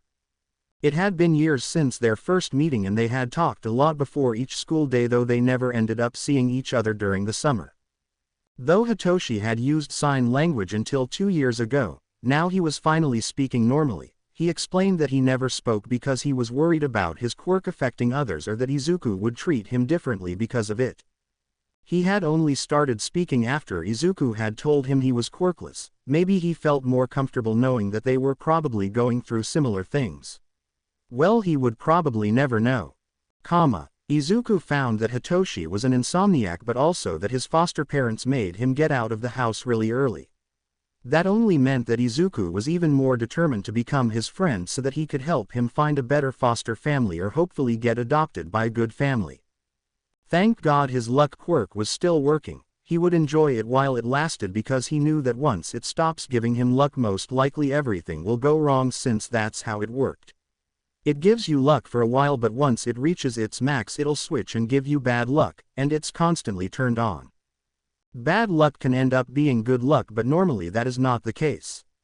Once the bad luck gets to its max then it'll switch to good luck. It had been years since he had stolen this quirk, but he figured out that the reason he had been able to escape his father was because his luck quirk had finally reached its max of bad luck and it had switched to good luck. It had taken years of his life, so he was not surprised that it was working since he escaped till now, though he knew it was only about a year till it would probably stop working. And boy was he dreading it. He walked into the cafe waving to Selimane who were working today. At work Izuku was in the front bringing out orders to the people who came in. Tango worked at the cashier taking orders, Celeste made drinks in the front or back, Amane baked in the back making cookies, biscuits and other treats, and Irene cooked more savory food also in the back, but she loved helping customers so sometimes her and Izuku would switch. There were others who worked there as well, but he didn't know them. Everyone who worked there who weren't already friends just kind of left each other alone since that's how they liked it. He ordered a miaucha latte and sat down on one of the bean bags. Soon one his favorite cats hopped up on his lap. "Ah, hello there Mookie," he said, petting the cat. Kidnapped child found dead after almost 8 years. On August 13 at 8:56 p.m. 11-year-old Izuku Midoriya's body was found on the shore of Dagoba Beach, skull bashed in. Police suspect whoever kidnapped the child did some kind of experiments since there is a lot of evidence in the form of scars on his skin. Whoever left the body likely is the kidnapper. Keep your children safe and take good care of them. This kidnapper is still on the loose. He liked reading the article every now and then, even though it was old news. It gave him comfort knowing that his father thought he was dead. "I didn't know you came here. What are you reading?" a tired voice says from in front of him. Wait, in front of him? When did he? "Oh yeah, I love this place, and I'm reading an article from 3 years ago," he says with a smile, setting down his phone to pet Mookie. "Mookie seems to like you a lot," he says nonchalantly. "He's a sweetheart. He loves everyone. He says, gleaming. Isn't that right, Mookie? The cat meows as if on cue. Hitoshi chuckles. He sure is. Hey Hitoshi, I was wondering if we could trade numbers. We've known each other for 4 years now and I think it would be nice, so maybe we can schedule a time to hang out. Oh yeah, sure, Hitoshi thought to himself. Had never gotten anyone his age to give him their number, but I guess he didn't know his quirk yet. Hitoshi felt like he was taking advantage of Hanako. He had to tell him sometime. But waiting a bit more won't hurt, right? Thanks, I'll text you sometime, he says brightly. Yeah, I seriously don't get how you can be so damn bright all the time. He grumbles. Watch your tongue, there are cats listening. They don't care, right Mookie? The cat on Izuku's lap meows. You traitor, after all the treats I've given you, this is how you repay me. He says dramatically. The cat meows again and Izuku pretends to faint. Years worth of notes. Hey, is this Hitoshi? Kidnap insomniac. Yeah, this Hanako. Years worth of notes. Yup. Kidnap insomniac changed their name to Hitoshi. Years worth of notes changed their name to Hanako. Hanako. The school year is ending in a few weeks, so if you're not busy we should hang out during the summer this year. Hitoshi. Sounds good to me. 10:05 p.m. Hitoshi. I know I asked before but you never answer. Do you want to be a hero? I mean, you do love taking notes and I'm sure you could since you are super strong from what I've seen. Hanako. I did for a while but I don't think it's for me. I don't think it would work out since I'm quirkless. I didn't tell you but I'm training and learning to fight for self-defense since I tend to get picked on a lot since I'm quirkless. Hitoshi. We should train together sometime then. I want to be a hero and prove the people who called me a villain wrong. I've been taking classes with an underground pro. Hanako. Yeah, we should train together over the summer. Wait, you trained with an underground pro and didn't care to tell me? Also, how the hell do you know a pro, Toshi? Spill. Hitoshi. It's really no big deal. The guy came to my school for some speech on quirk discrimination. Apparently they went around to all the schools. You probably had it with a different pro though. Eraserhead was the one that came to my school. About 2 weeks later he approached me on my way to school and he talked with me. He said that he liked how observant I was and that I reminded him of his younger self, and he asked me what my quirk was. After I told him, he asked me if I wanted to be a hero. I obviously responded, yes. And then he said, good, because I'm going to train you to be one, and that was it. Hanako. You're so lucky bro, loudly crying. I wish that happened to me. Eraserhead is literally the best. Death Arms came to my school. Slightly smiling face. Hitoshi. So are you any good at fighting? Cuz I've been training for the past 4 years with Eraserhead, so I'm pretty good if I do say so myself. Hanako. 4 years. PFTTT. I've been training for most of my life since I was 4. Hitoshi. I don't know if I should be impressed or worried. What were you doing training at 4 years old? Hanako. Me and my friend would pretend to be heroes. I mean, it wasn't really training. Hitoshi. Okay, well anyways, when do you want to meet up? Hanako. Well, my school ends next Friday, so how Saturday? Hitoshi.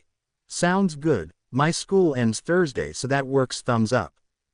Hanako. Okay then, let's meet at the Vigilant Cat at 12. Does that work? Hitoshi. Thumbs up. Hanako. Perfect. See y'all later, Toshi. Hitoshi. Bye.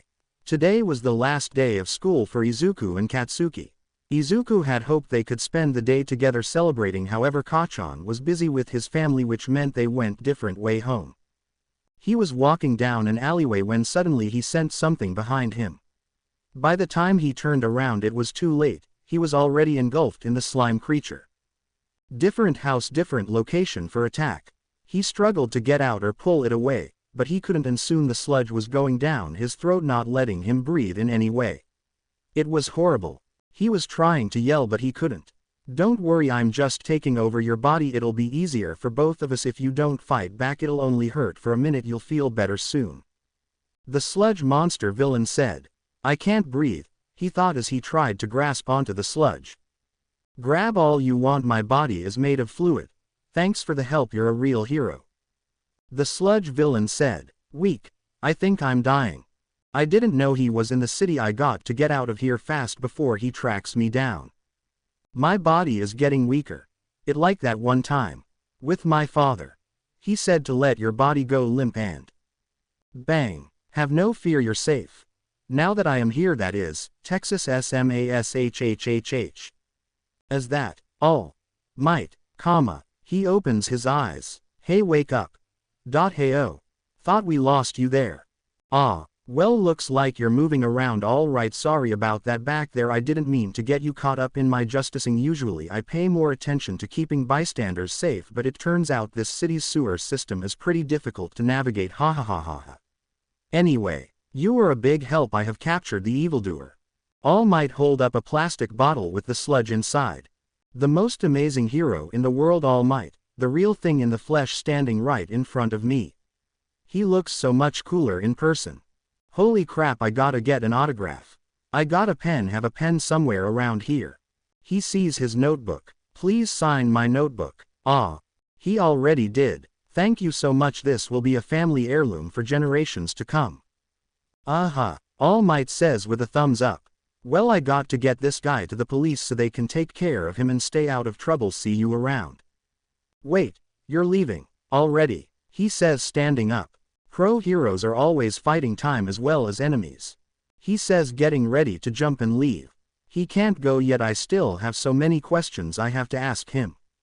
Now stand back. I'm taking off. Thanks for your continued support. Ha. Izuku grabs onto his leg. Ah. Hey, what do you think you're doing? I love my fans, but this is too much. All Might says as they go through the sky. No, please, we're flying. If I let go now, I'll die. Wait, that's not true. I could probably use one of my quirks to Santo. Oh, that's a good point. I just have a lot of things I want to ask you personally. All Might lands on the roof of a building. I have to go now, he says, walking away. My life has been so tough and I've had so many crazy moments with my father especially, but All Might is the best hero and my father is the worst since they're enemies. So if All Might thinks I can be a hero, then what's stopping me? He thinks as he stands on the roof. Is it possible for me to be a hero with a very villainous quirk? And if my father was maybe a villain, I'm the son of a villain with a quirk that would be hard to use for hero work. Could I ever dream of being a hero like you? He says. All Might pauses. With a villainous quirk, All Might coughs. At school people make fun of me for being quirkless, but I can't help feel guilty because of my quirk and my past. But ever since I was a kid I've always wanted to be a hero who saves people with a smile, and I want people to see my fearless smile and feel safe. I wanted to be a hero like you, but I'm not sure anymore if that's possible for someone like me. Then he looks up to see. Ah. What happened? You deflated. Where did All Might go? You're not him. You're an imposter. I assure you that I am All Might.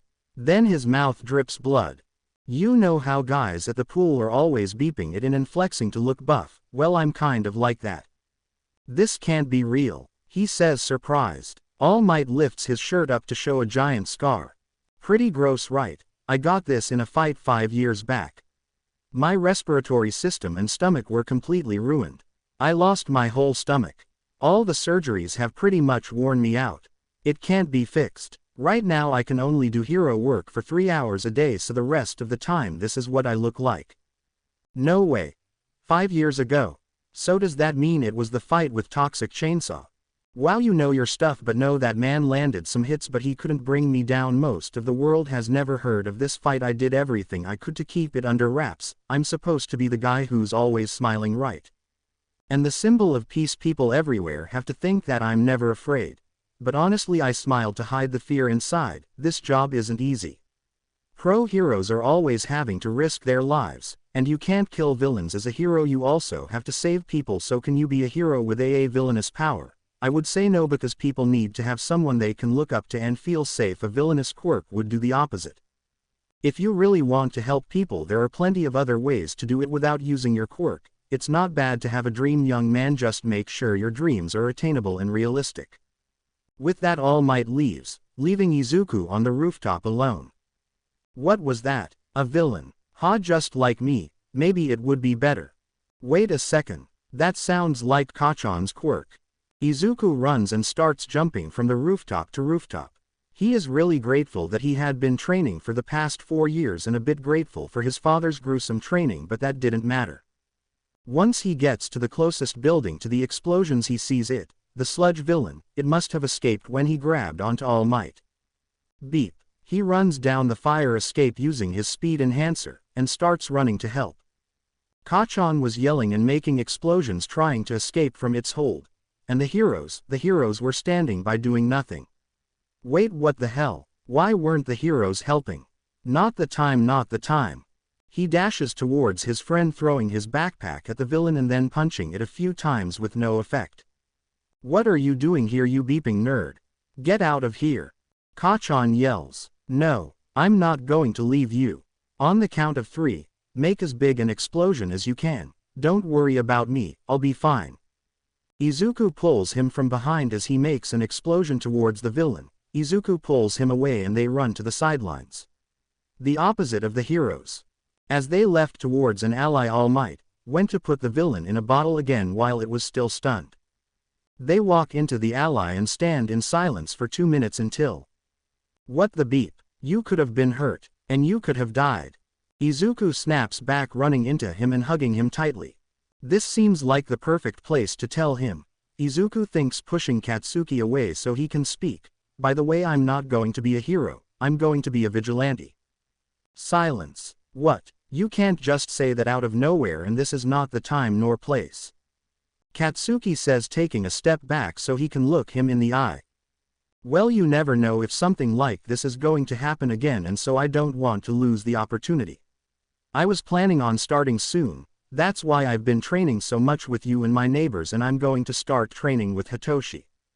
He says openly. I still haven't met that bastard. When are you going to introduce me? It's been years. How you jealous I'm not spending all my time with you? He teases. Not the time for jokes. You damn nerd. He chuckles. Let's go. They walk to where all the heroes are, and soon Bakugo is swarmed by the media. Izuku gets scolded for his reckless behavior. It's a quiet walk home for Katsuki after he and Izuku part ways. Once he arrives home, his parents rush toward him. He can't stop thinking about how Izuku had risked his life to save him, and how after what they had just gone through with the heroes scolding Izuku like he had done something wrong even though he had done their jobs for them, he was going home to an empty home. His mother wasn't going to be there to comfort him. Katsuki, are you listening to me, you brat? We were worried. His mother yells with tears in her eyes. Sorry, I was lost in thought. Okay. He said angrily. The kid who saved you, is that your new friend? Hanako, you talk about him a lot. His father said while trying to calm Mitsuki down. Yeah, it was. He heard my explosions and came. He says in an annoyed tone. When are you going to bring his ass over? You need friends. I don't need your help, old hag. Leave me alone, he says, and then storms to his room. He grabs his phone and sits on his bed. 6:30 p.m. Katsuki. Hey Zu, you awake? Hanako. Remember, it's Hanako. Zu is no more and I'm awake, yes. Katsuki. Right, Hanako. Well, are you okay, nerd? Hanako. Huh, yes, I'm fine, Kachan. Katsuki. Who are you with right now? Hanako. No one. Katsuki. I'm heading there now. Hanako. But you just, I mean your family wants to be with you probably, and I don't matter, so stay. There was more to that message, but Katsuki turned his phone off to not read it. He walks out of his room. I'm going to Hanako's place. But you just got back from being attacked, you shouldn't go out. His father reasons. I don't beeping care, I'll be home tomorrow. He leaves without another word. Izuku was chilling in his cozy corner when the door slammed open and Kachan walked in. Kachan said nothing, he just went up to him and hugged him, sitting down beside him. Soon Izuku fell asleep on his best friend's chest with a bunch of squishmallows surrounding them. Izuku yawned as he woke up to an unfamiliar warmth. What was that? Wait, Kachan. What was he doing here? Then he remembered. Kachan came in and hugged him and he ended up falling asleep. He couldn't help thinking it was kind of like when they were younger, he missed it and he enjoyed the warmth. Stop moving. Go back to bed. Katsuki said groggily. Oh, okay, he said, laying back on Katsuki hesitantly. Katsuki puts an arm around him and falls back asleep. Izuku however is not going to fall asleep, his mind and heart are racing too fast. I'll let you interpret that how you want. About 1 hour later when Izuku is finally calm again, Katsuki wakes up. Morning nerd. Morning Kachan. He says nervously. What's wrong? Nothing. He squeaks as he stands up. He ended up standing up too fast and got dizzy. Idiot, Katsuki says under his breath, standing up to grab Izuku so he doesn't fall. Thanks Kachan. He says smiling at Katsuki, his eyes so bright they put the stars to shame. Whatever nerd, Katsuki says stepping away from him.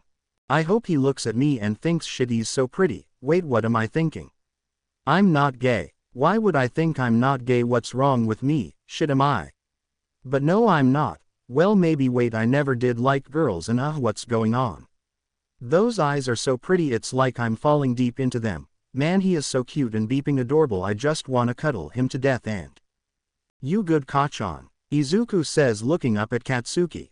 I am fine Zu, what do you have here? I'm making breakfast.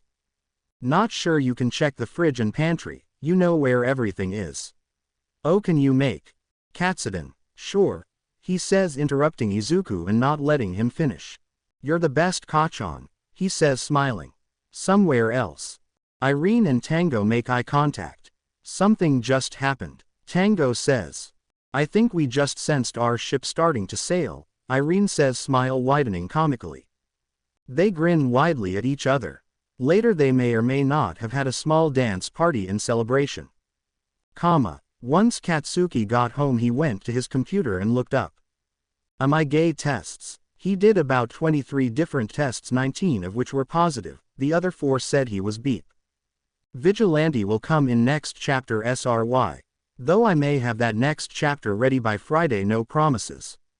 Hey Cell, Tango said, knocking on Celeste's door.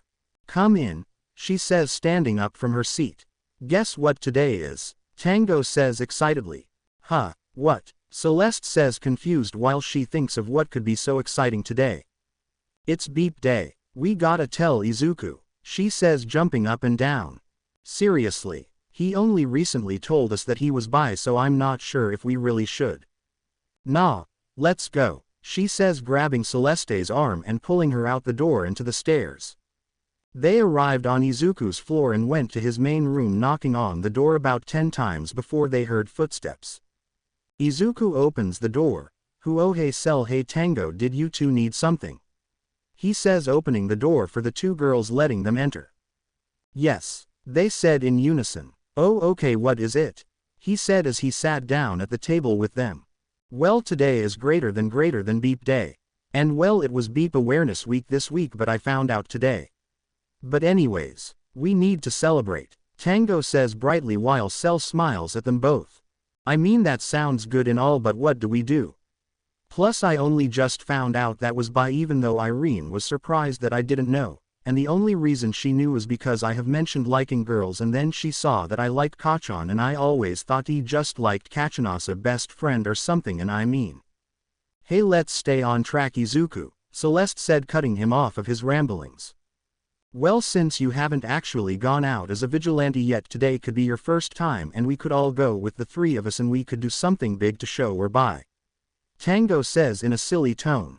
I mean, it would be cool for the first time, so, sure.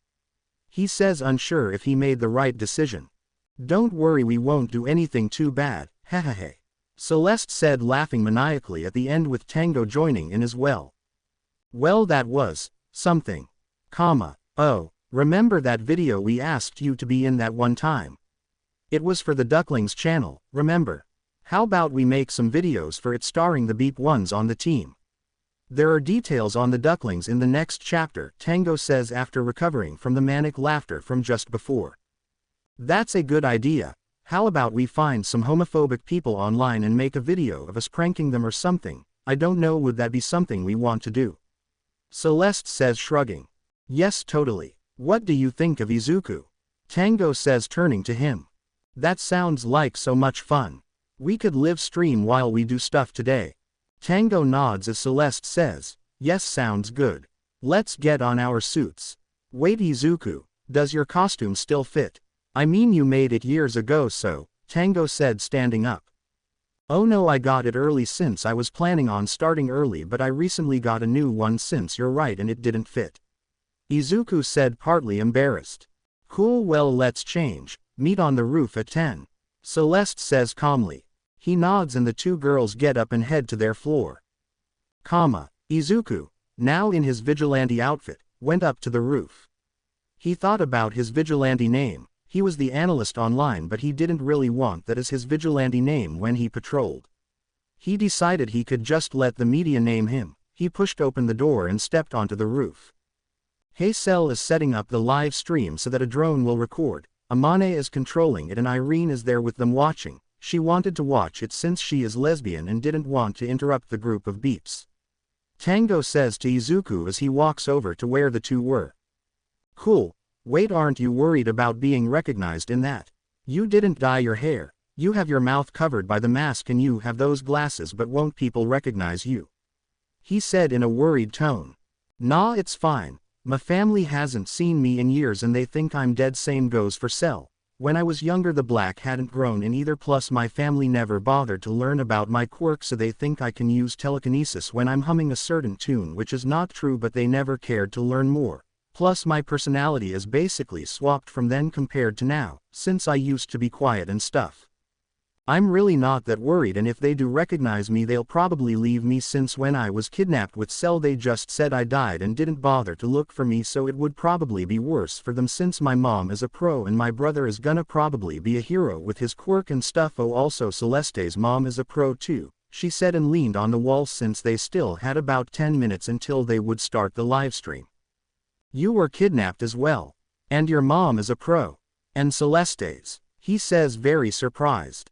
Yeah, well, first my mom is a pro, her hero name is Minmover, her quirk is telekinesis and she's a minor pro, and Celeste's mom is sort of her sidekick, her hero name is Kiro, which Cell said is random, and her quirk is some kind of like thing that makes whatever she touches come to life. I kind of dozed off when she was explaining, but they kind of work together and were a duo. Well, so my quirk is a mix of my dad's quirk and my mom's. I said my mom's, but my dad's quirk is autotune and makes him sing perfectly, and he's actually a singer, but that doesn't matter. Well, so anyways, 2 years after I was born my brother was born Okami. His quirk is particle control, which is an enhanced version of my grandfather's quirk. When my parents found out about it they gave him everything and trained him so he could become a hero. My mom introduced my brother to Cell in the hopes that they could become friends and help each other become heroes, since my mom and Celeste's mom are friends. They both went to the same private school while I was sent to some random public school. I actually met Irene there, but anyways. Some stuff about Celeste's past: her father is a pretty famous painter and they're rich. She had an older sister, but she never really told me what happened to that sister, or maybe she did but I probably fell asleep already. Whatever, you can ask her. Her father is also a part of the Yaoyorozu family, which probably helps with the success. Her father has a quirk that lets him analyze things and find their imperfections and how to fix them, which makes him a very successful person. Her family is very strict with her and they're pretty snobby. Cell's older sister has a quirk that basically if she sees something that's imperfect or she wants something to be perfect, her quirk will show her the steps she needs to take to get to her perfection, whether it's finding something, making something, or something like that, I don't know. Anyways, one day when I was walking home from school, since my parents never bothered to pick me up, I was knocked out and taken. For Celeste, she was also kidnapped by the same person as me, but it happened differently and they needed her for her quirk. They wanted me to help protect their merchandise and kidnap new recruiters, but anyways. Celeste was being driven back from her school when she noticed her driver wasn't the usual one, and then when she spoke up to ask where her normal driver was, someone came from the trunk of the car and knocked her out. She woke up in a small room with a bunk bed. We were sharing a room and that's how we got to know each other. She said all of this not letting Izuku speak as she spoke quickly, barely stopping to breathe in between, and then she was interrupted by Celeste. It's ready. Come on, let's start the live stream. Cell said, speaking loudly so they heard her. They walk there and then the stream starts, barely giving him time to think of everything he had just learned. He knew something had happened for them to have grown so close, but not that. And WHO was the person or group from what it sounds like. He would have to learn more about later because right now they had a live stream to record. Hello everybody. Sing Song here to celebrate Beep Awareness Week and Beep Day. I actually just learned a bit ago that it was today, so we're a bit late, sorry. Here with two of the other ducklings who are Beep in our group. We were thinking today we could prank some homophobic people. We're not really sure what we're going to do yet, but you guys can sit back and watch us as we find something to do to celebrate. Sing Song says, grinning widely, not that anyone could see it. Are we going to do this or what? Let's go. Misty has already sent us the location of a few homophobic people in the area, Illustrator says merrily. Let's do this. Analyst says he is not Verdant yet since they haven't given him the name, but they will after this stream sometime. The three vigilantes jump from rooftop to rooftop, drone following close behind until they reach the first person. They ended up dyeing the hair of this homophobic person since they were currently napping in their house. They also may or may not have painted a mustache on their face before leaving. 3 ducks, a purple one, a red one, and of course a green one. The next unlucky person was in their car stuck in traffic, so the 3 walked up to the car and knocked on the window, and when the guy ignored them they broke the windows. Then they got into the car and pushed the guy out, though none of them knew how to drive, so they settled for painting on the car beep flags everywhere. The man had run away, probably to call the police, and the traffic, well, it was still traffic, it hadn't moved at all, so they weren't worried. Plus other people were recording them or saying they recognized them. Some people laughed and some people cheered. Then there was some people who were clearly calling the police, so they made a run for it. The next few people went sort of like this. One woman got her hair dyed a lovely magenta, purple and blue, courtesy of the analyst Izuku, because he had expertise when it came to dyeing his hair. The lady was screaming while she was tied to the chair, and once they were done they untied her and let her go. She was furious and called the police, but they didn't care. Then they walked out in search for their next victim, who was an old Christian lady who said she was Christian, but really everyone knew she wasn't. Her name was Susan and everyone knew her because she was crazy and annoying as hell. They ended up leaving her alone, well, sort of. First they planted 3 paint bombs in her house and watched as the house got covered in magenta, purple and blue paint. The very last person was a man in his 20s who had cyberbullied many Beep people and other LGBTQ+ people. They beat him up and then left him hanging to a lamppost, courtesy of Sing Song, using her quirk to get him up there. Afterwards they decorated the same lamppost with many bows, magenta, purple and blue colors, and they left their signature ducks, of course, after they called the police because they didn't actually want the man to be hurt too much. Once they got back they sat on the roof and talked and laughed about everything. They couldn't see anything of what people were commenting on the video since it was a drone that was following them and recording everything, but they would be sure to rewatch it later. Cub came to them and told them it was time to end the stream since the drone was getting low on battery, so they said goodbye to the viewers and turned it off. That was fun. I had a great time, thanks. Izuku said as they walked down the stairs. His floor was first, so he just wanted to say bye before they parted ways for today. No problem. We had lots of fun too, Cell said, looking at Tango, who nodded vigorously. Yeah, and it was super fun to watch with Amane, Irene said to the other 3. Nice. Well, bye. I'll see you guys later. With that they parted ways. 9:25 p.m. Katsuki. Hey, I saw your livestream. I didn't know you were bi. We never really talked about that stuff. I just wanted to say that you can tell me anything. 9:39 p.m. Hanako. Sorry, I just got back to my room, so it took a sec to respond. Yeah, I guess it really just never came up. I would have told you, but it was never relevant. Katsuki. Oh, okay, that makes sense. Well, I am gay. It feels like I should tell you since I know you are bi, so yeah. Hanako. How can texting be this awkward? Loudly crying. Hanako. Oh, Shri, I texted at the SMAE time. Typos. Well, that's great. Cool, nice to know. I fully support you. Katsuki. Thanks. Good night, Hanako, and you better sleep. Hanako. Okay, Kachan, I will. Good night. End scene. Phew, finally done. Sorry if this is rushed because it is slightly smiling face. Today was Izuku's first patrol. It had been 7 years since he escaped his father and 2 weeks since the infamous sludge villain attack, plus it had been a few weeks since Beep Day when he had shown himself as a vigilante for the first time. Izuku had hung out with Shinso and they had a long training session which had gone well. They trained for hours and afterwards they went to the Vigilant Cat and hung out.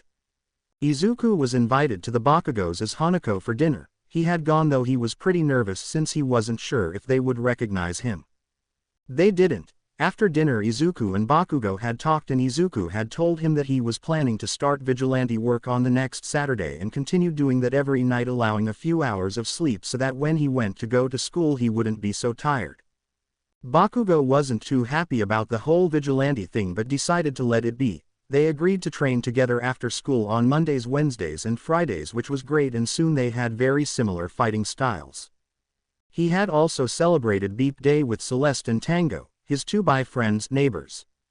He got his suit on and grabbed his weapons. He had recently decided the weapons he wanted to use were kunai and daggers. He kept extras hidden all over his persona just for emergencies. He also carried some of the mini ducks he had found in the storage room in a small pouch on his belt. He kept the green ones and he was now going to leave them where he had done something like catch a villain, or maybe he could give them to any witnesses or people he helped. The neighbors and him had decided as a group of vigilantes who all used ducks that they should have a group name for when they worked together. They decided on the Ducklings. They even had a joint email, YouTube and TikTok, which they all had access to. Izuku had the green ducks, Irene took the orange ones, Cell got some purple ones, Tango got red ones and Amane got the gray ones. The ducks matched each of their vigilante outfits and that is why their group name is called the Ducklings. Apparently they had the email, TikTok and YouTube for a while and they already had 1,000 followers even though they had only posted 6 videos, not including the livestream with Izuku. The first video was just Tango or Vigilante Singsong and Celeste or the illustrator taking down some villains together. They had gotten 50k views somehow and many comments shipping them, and that is the reason the video after that one happened. They basically cleared some things up, saying they were best friends and that they liked other people anyways. They were honestly like siblings and they considered each other as besties, though kind of sisters as well. They thought it was hilarious. The video after that was of them walking through a drive-through, which people thought was funny. The fourth video was them running from the police with an injured cat following them, and that's why the next video was of them bringing the cat to a cat cafe. The sixth video was of Singsong, illustrator and cub Irene patrolling, and it switched screens a few times to show Misty Amane while they hacked or helped them, and it was kind of an introduction to all of the Ducklings. They also added himself joining in the video next to Misty since he still hadn't gone patrolling yet. Tango and Celeste are not a ship at all. Okay. Once he was done changing into his vigilante costume he walked up the stairs to the roof of the building. He checked the time, 11:34, it wasn't too late. Let's try this, he mumbled, calculating as he jumps from his roof to the next one. Not too hard, it's doable, he notes as he starts to get the hang of jumping from rooftop to rooftop. He had done some parkour, although it was a weak point of his, especially for scaling buildings. Sure, he can run really fast across rooftops normally, but the other aspects of parkour were hard for him. 2:03 he was walking around after finding absolutely no crime to stop. Now he wished his luck quirk was off.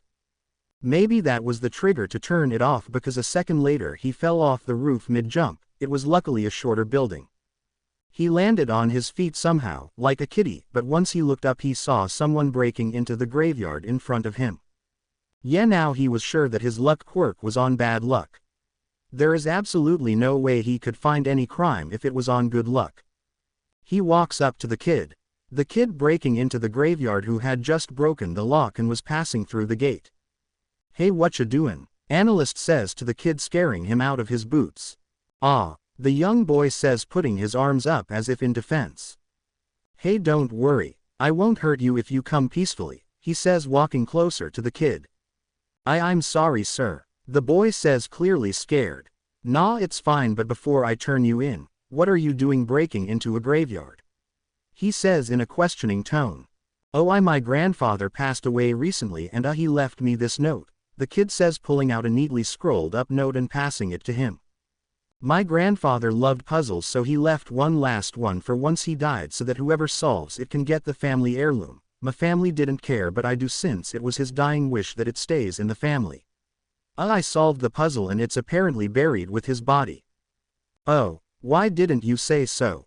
I can help. Since you are related and it was his dying wish, it's very heroic of you to do that. Where's his grave? And how do you plan to dig up his grave? He says, walking through the gate and handing the kid the note. Okay. The kid squeaked. Follow me. My quirk is a mutation that gives my hand retractable tools so I can my hands into shovels, so yeah, he says, clearly embarrassed as they walk through the graveyard.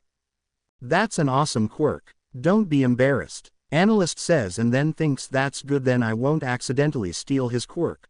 Pull has been acting up, I haven't used it since I escaped, so it would be hard to hold it back. It's been 7 years, but for some reason it's always around this time of year, so I have to be extra careful. This is crazy difficult with all the dead bodies with quirks here.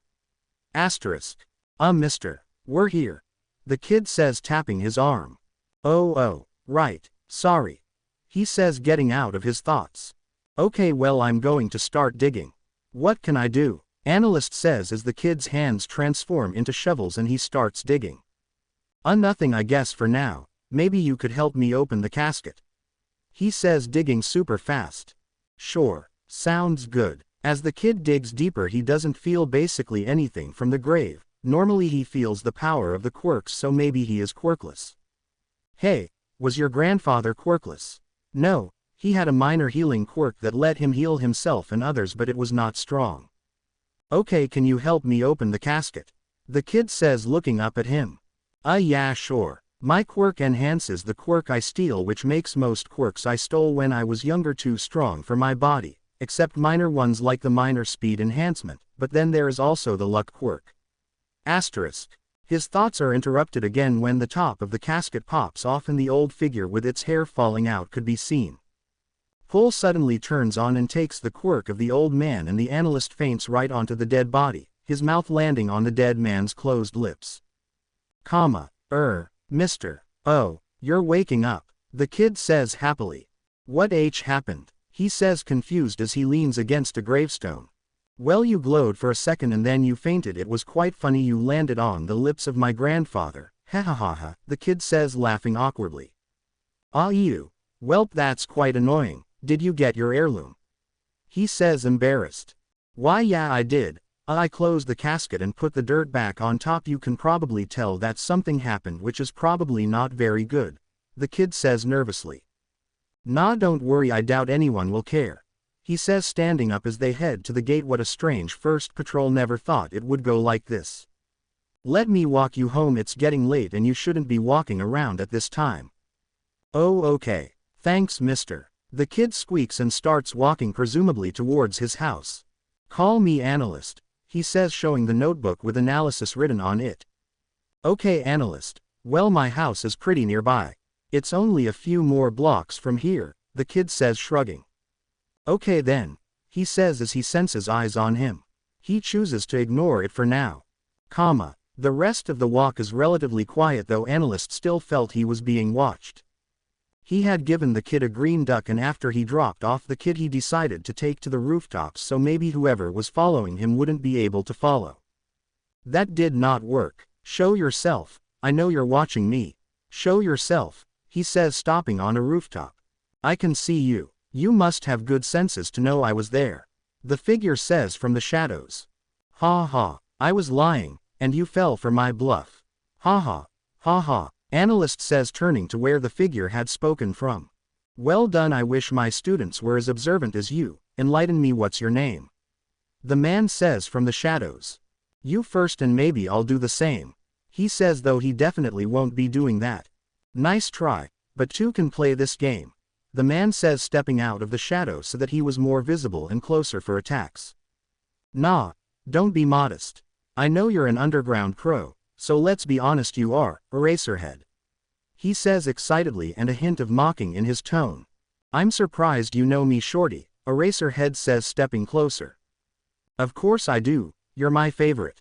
Well, I've got to go, pardon my rudeness, Eraser, he says, jumping on to the next rooftop. Maybe this won't be so bad, he thinks as he runs Eraserhead close behind. After about a 20-minute chase, Izuku turned on his comm to ask Amane for a quick escape. They of course answered, and soon a puff of smoke came up behind him and he sped off back to his home. Thanks, Misty. Sorry if I woke you up. Nah, it's fine, I was already awake since Cub was on patrol, Misty says over the comms. How was your first patrol?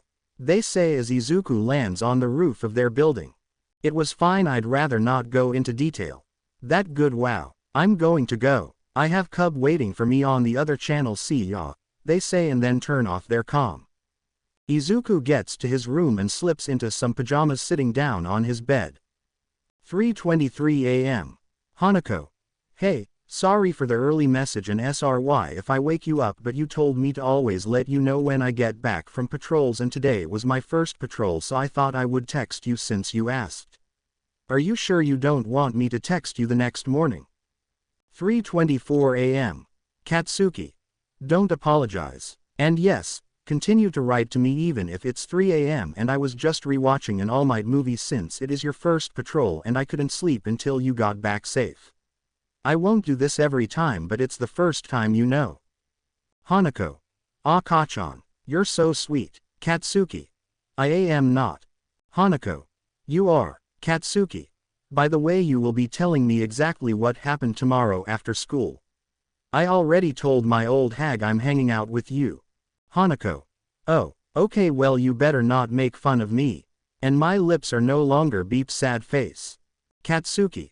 Screw school, I'm leaving a note on the table. I'm on my way. Hanako. What, 10 minutes later. That damn nerd. WTF does he mean? Did he get kissed? Asterisk. Katsuki's mind is racing as he stomps up the stairs into his best friend's room, not bothering to knock as he opens the door and promptly walks in. Kachan, you really didn't need to come. I think you misunderstood what I meant, Izuku says as he stands up from his bed where he was sitting. That surprisingly makes sense. But what the beep? Did you even get the quirk after all that? Katsuki says loudly, of course. Did you use mouthwash? After. Kachan, it's really not a big deal. Yes, I used 48 bottles of mouthwash and I'm pretty sure I got the quirk. The thing is, it's going to be like a normal healing quirk, so it will be one of the only quirks I can use without breaking myself. That's a lot of mouthwash, and right, because your stupid ass quirk enhances them but not your body. That pretty beeping annoying, but at least you can heal yourself, right? He says, not as loud as the first time yet still loud. Yeah, and I still have to train with it because if not there is no way I will be able to use it. He looks annoyed about it, while Katsuki laughs at his misery. They stay up for an hour more, Izuku writing who knows what while Katsuki watches TikToks. Hey Zuku, I found this trend we should do. It's called two best friends in a room, they might kiss, but the funny part is we don't actually kiss. Unless you want to, that is. He says, wiggling his eyebrows. What? Izuku says, turning red as Katsuki chuckles. It was a joke, Zuku. He says in a soft tone. Wow, his voice sounded so soft and that was so embarrassing. Izuku thinks as he blushes from embarrassment, it really shouldn't affect him this much. This causes Katsuki to go into a laughing fit, making Izuku even more embarrassed than before. He jumps onto Katsuki, causing him to fall over, and from there they start wrestling playfully. Downstairs in Irene's room. Tango, do you hear that? Irene says as she sits up in her bed. What? It's too early for this to go back to bed, Tango says, yawning and falling asleep again. Oh okay, but I think Izuku has the angry blonde guy over again, she says, slowly laying back down. Tango's eyes fly open. Do you think our ship has sailed? She turns her head to Irene. It sure sounds like it. If not, they're wrestling, I guess, Irene replies, and the two laugh at that comment, then go back to bed. So you're saying you meet this new vigilante and you let them go? Tsukauchi says, groaning tiredly. Shota rolls his eyes. Who knows if they were even a vigilante? Sure, they looked like one, but it could have been a one-time thing. Plus, I didn't let them go, they got away. I didn't use my quirk on them because if they are going to be appearing more in the future, it'll be handy to have an idea of what their quirk might be, and I figured they would use their quirk, which they did. It seems they may have some sort of mist quirk, though it could have been a smoke bomb. Okay, well then how did this vigilante look? The detective said, opening his computer to look through vigilantes in the area that could fit the description. Well, when I first saw them, they were with some kid who I assume they were helping before leaving. This vigilante gave the kid a green duck. Did it look anything like this? Tsukauchi asked, showing a picture of the same duck alongside a purple one, a red one, an orange one and a gray one.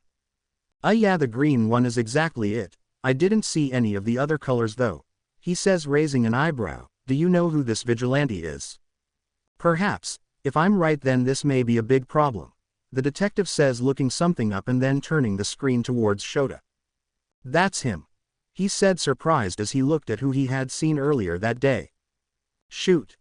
Okay, well, this guy, he has become quite popular along with some other vigilantes. When they work as a group they call themselves the Ducklings, which is honestly a pretty silly name, but it fits because they always give out these trademark little ducks of different colors wherever they have helped out. It seems you have met the newest member who hasn't introduced himself with a name since he didn't know what to go by. Word on the street is that he used to be only online known as the Analyst, in a different area, and now he's decided to start patrolling. He actually used to help out around your old patrol area. Maybe you encountered him once. I think he did help me out over comms a few times. His voice was always distorted like today, but today seemed like he was wearing a voice changer. I definitely see them being the same person, plus this kid had a notebook with him that said analysis on it. For now we can just say they are the same person until we have further proof, he says, sighing. Sounds good. Will you be the one in charge of trying to take him in? Not like I have a choice anyways, he says tiredly. Thanks. Also keep an eye out for the other 4 members of the group. They normally work separately, but they're still dangerous. Sukachi pulls up a picture clearly screenshotted from a video. This is them together. This first one here in the verdant green outfit is the one you met, his duck is the green one. The one next to him is Misty, who has been seen patrolling only a few times, though many of their ducks have been found. They have the gray duck. The group has a YouTube channel called The Ducklings you can keep an eye on just in case they leak any information. The one next to Misty is Cub, who is suspected to have some sort of bear quirk, though it may just be a mutation of the ears and tail. She has the orange ducks. Next to that is Sing Song, and based on the name her quirk is probably music or singing related, though we don't have details. Her ducks are the red ducks.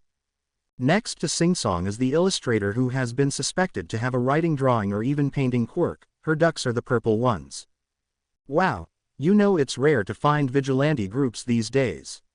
The 2 men chuckle tiredly and say their goodbyes as Shota leaves. Hitoshi. Hey Hanako, you haven't been online for a while, is everything good? Hanako.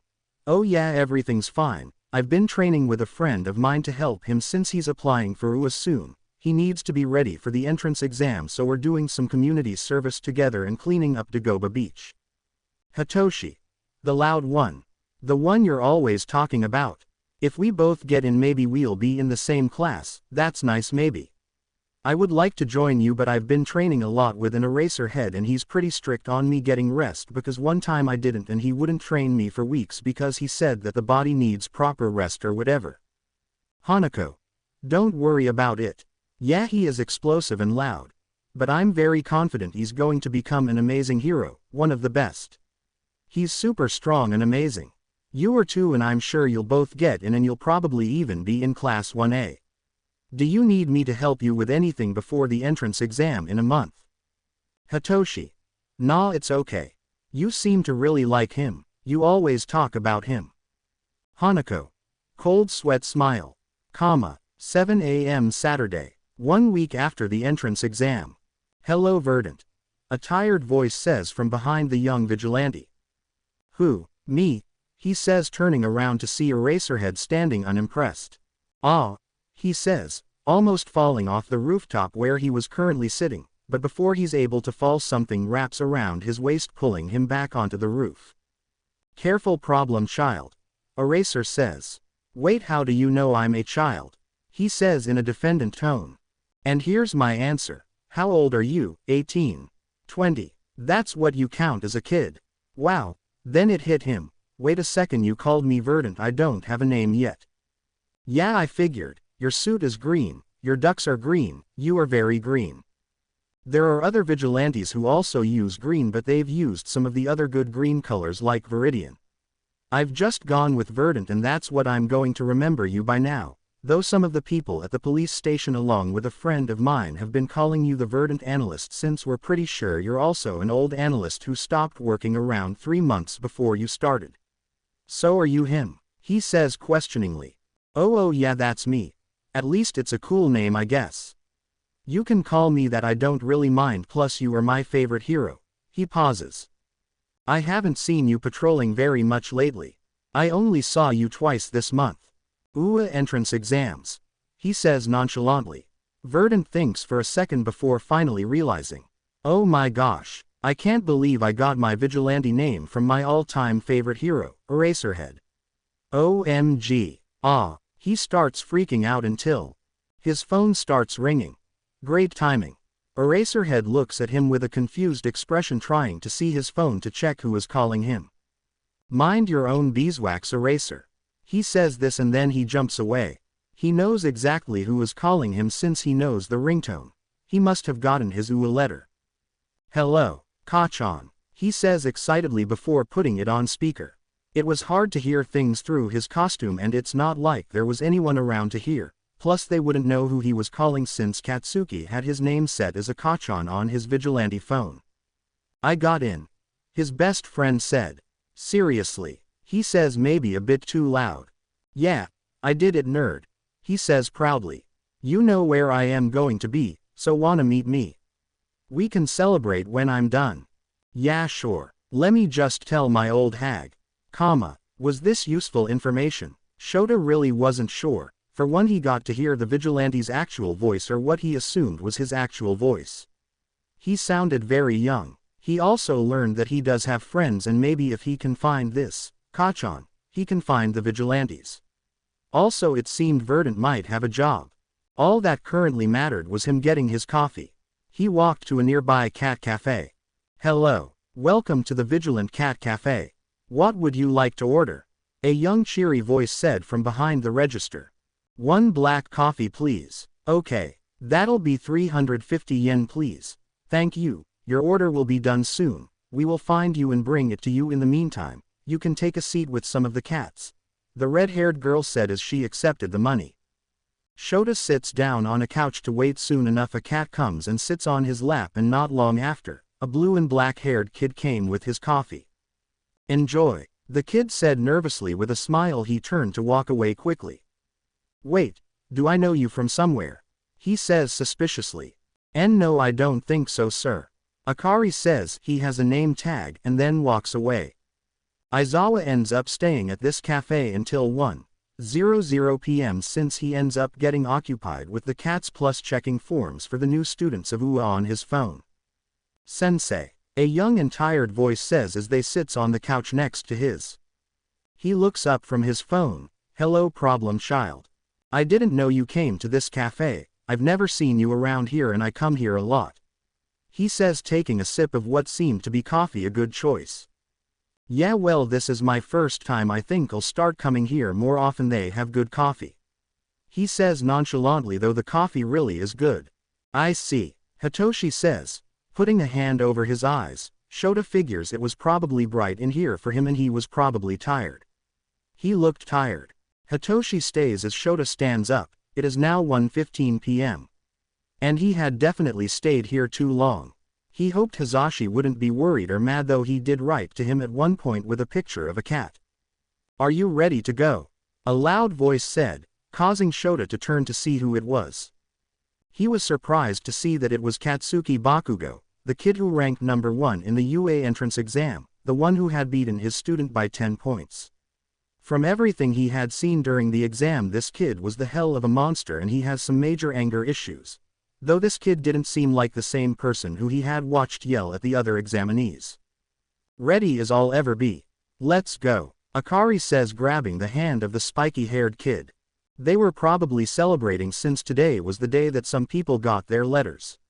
Maybe this is just how he is when he's not fighting.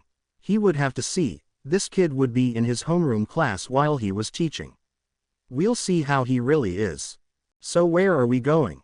Shinso says as they walk. Aizawa sighs. A friend of mine who works with the police texted me that he has some information on a case we're working on. He says in a tired voice. Shinso nods, turning the corner and seeing the station as they walked. They entered the station just to see nothing. And it wasn't that the place was silent, no, it was noisy. There just wasn't anyone there. Where is everyone? Is this normal, sensei? Is it normally this empty? He asks in a bored yet confused tone. No, normally not, he says, guiding Shinso towards a room with the name Interrogation Room 1. Aizawa opens the door showing a tired Tsukauchi Naomasa. What happened? Where is everyone? Before he can finish he is interrupted. It's protocol. I know you know that, son. He doesn't back down one bit. Besides, an individual's experience will never be the same as the next person's. I still need to know how you involved yourself in all of this. So if you will, please start from the beginning. Weird, but okay. I was born during a storm in the middle of July. You know what I mean. Eraserhead, come in. I assume this is your student and trainee Shinso. He says as he lets them in. Yes sir, that would be me, he says, walking into the room with one table and a small kid. Wait, no, this is that vigilante from that one group that became popular recently on social media. Verdant, Aizawa says nonchalantly. Eraser. Hey there old pal, nice seeing you again. It's been a week. The Verdant Analyst says in a silly and joyful voice. No way, Shinso. Hey, there pal, I see you're still training with dear old Eraserhead. He says, looking at the two of them happily. You could tell he was smiling though his mask covered his face. Do I know you? Shinso was very confused. Nope, the vigilante says cheerfully. Eraserhead turns to the detective and the detective shakes his head. Lie, it seems the Verdant does not know Naomasa's quirk. He would have lied or not answered if he knew. Slash. They all sit down across from the vigilante. So why exactly are you here? You're not in handcuffs, so I assume you were not arrested. Did you do something to the people who work here? Is that why they are missing? He snarls. Yay, fun stuff. Now that you are here, Eraserhead, just like I asked Tsukauchi. Well, now I can tell you what I did to your precious coworkers, he laughs maniacally. It's simple really. I just made them invisible for 1 hour. You see, I found this potion thing on a criminal and it was apparently from their quirk. I took it and wanted to try it. All I knew was it was non-lethal and I accidentally drank some myself when I spiked the station's coffee. So I was invisible till about 20 minutes ago, so I decided to wait in here, and that's when the detective came in. And then he called you on my behalf. You are my favorite pro and I wanted to show you what I did. Awesome, right? The vigilante says enthusiastically. Aizawa was now glad that he did not get coffee before coming in. He was glad to see that Tsukauchi had gotten better coffee elsewhere. Those currently working have no idea that anything's going on at all, since those who are invisible can see the others who are also invisible. Verdant says, smiling. Okay, well, we're going to have to arrest you now. For illegal quirk usage, vigilantism, and poisoning the whole police department. The detective says happily as he takes out handcuffs. He was glad that this vigilante wasn't in as much pain as he thought he would be and that they wouldn't have to deal with him anymore. Nah, not yet. Maybe someday in the future, but a lot today, detective, he says, and then. Cover your mouths. Sleeping gas, Aizawa says, putting his scarf over his mouth. I have a mask, so unfortunately it won't affect me, he says in a sing-song voice.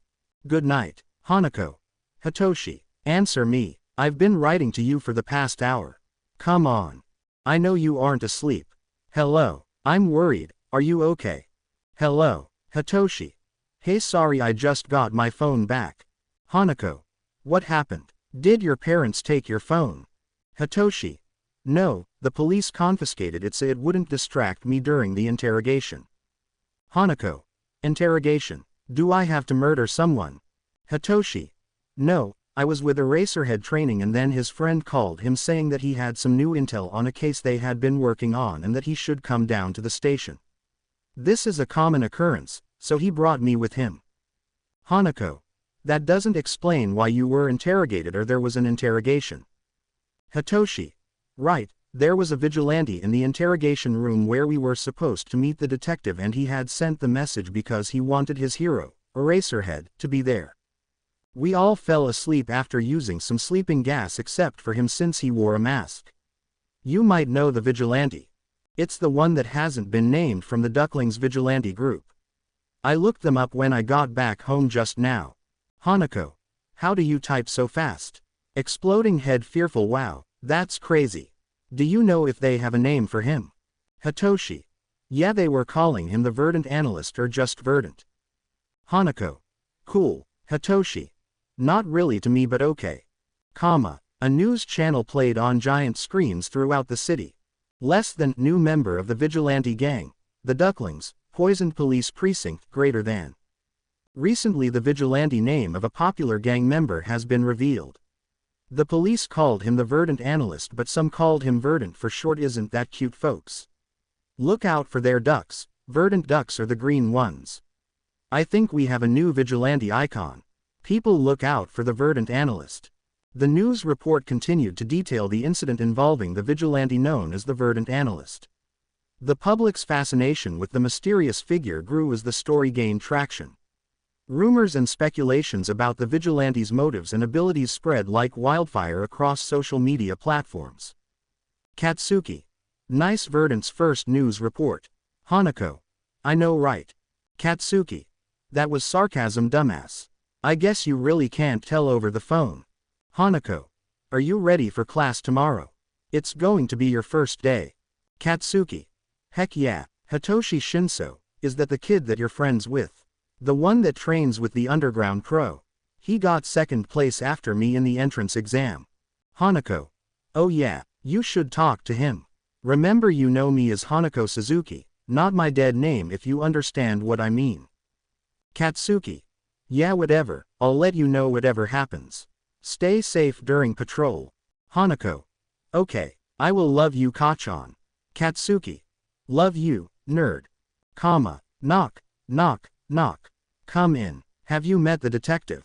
The police officer says, gesturing towards Tsukachi, who had just arrived. Yes, sir, Eraserhead responds wearily. We keep meeting, the detective and Eraser say simultaneously. Allow me to provide an update on the case involving the mutant quirk outbreak.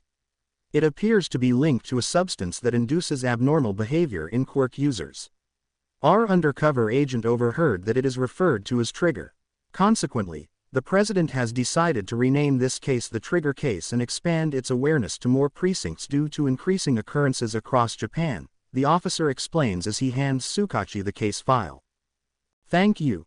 Tsukachi acknowledges in an irritated tone, while Eraserhead nods to signal the officer to depart. That's one heck of a way to start the day. It's only 5 a.m., and we're already getting busy, Tsukachi said sarcastically, turning towards Eraserhead. Don't you have your first day of teaching class today, Eraser? Yep, unfortunately, I do. So I guess I'll be off. I want to get there early and settle in for a nap before they arrive. Hopefully, some students won't be so clueless this year and notice me in my sleeping bag. It'll be nice to have some talent for once, Eraserhead responded. Hey, you never know who you'll get. Maybe you'll get Verdant in your class since you mentioned his voice sounded young.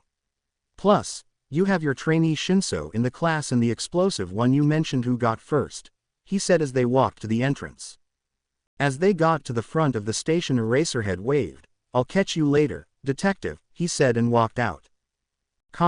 When Bakugo had gotten to school early on the first day, he had expected it to be somewhat different from his past years. What he didn't expect was to see a tired old man in a yellow sleeping bag behind what he presumed was the teacher's desk. Did this guy eat their teacher? Closing square bracket. He was looking at the guy when the man turned his attention to him, looking him straight in the eye. That was creepy. Bakugo decided it would be better to sit down and wait for people to arrive. Soon enough they did, and after waiting about 15 minutes the kid he had been waiting to see came in. Hitoshi Shinso, the student he had met a few times, was trained by a pro, Izuku's favorite pro.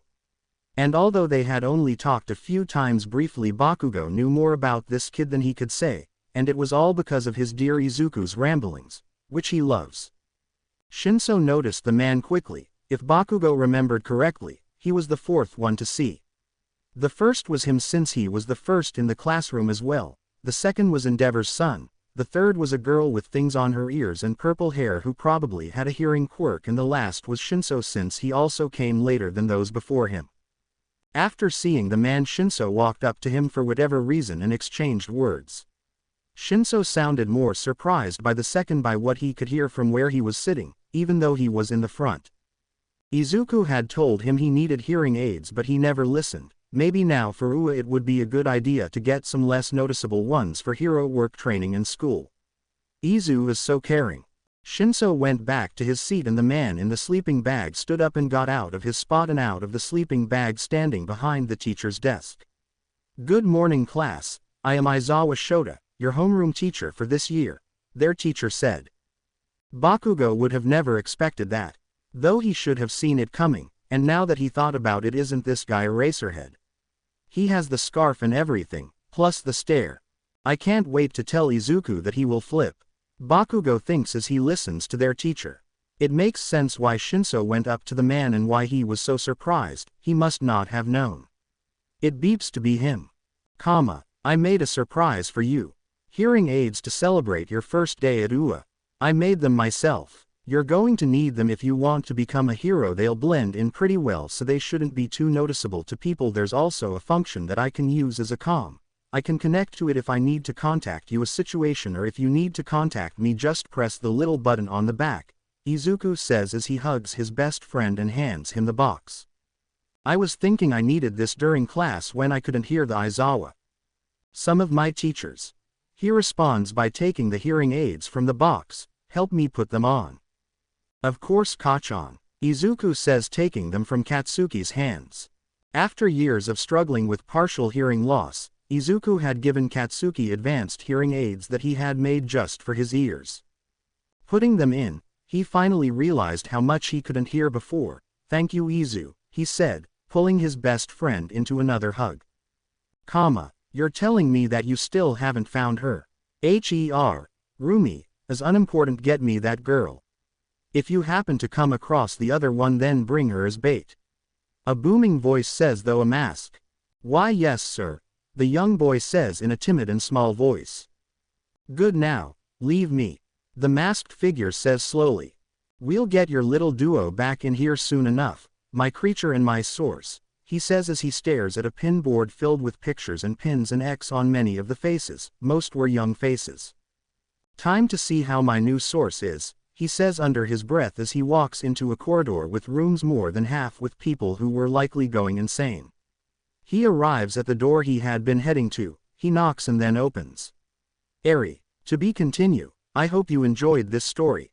Also remember to subscribe and like this video. See you in the next video.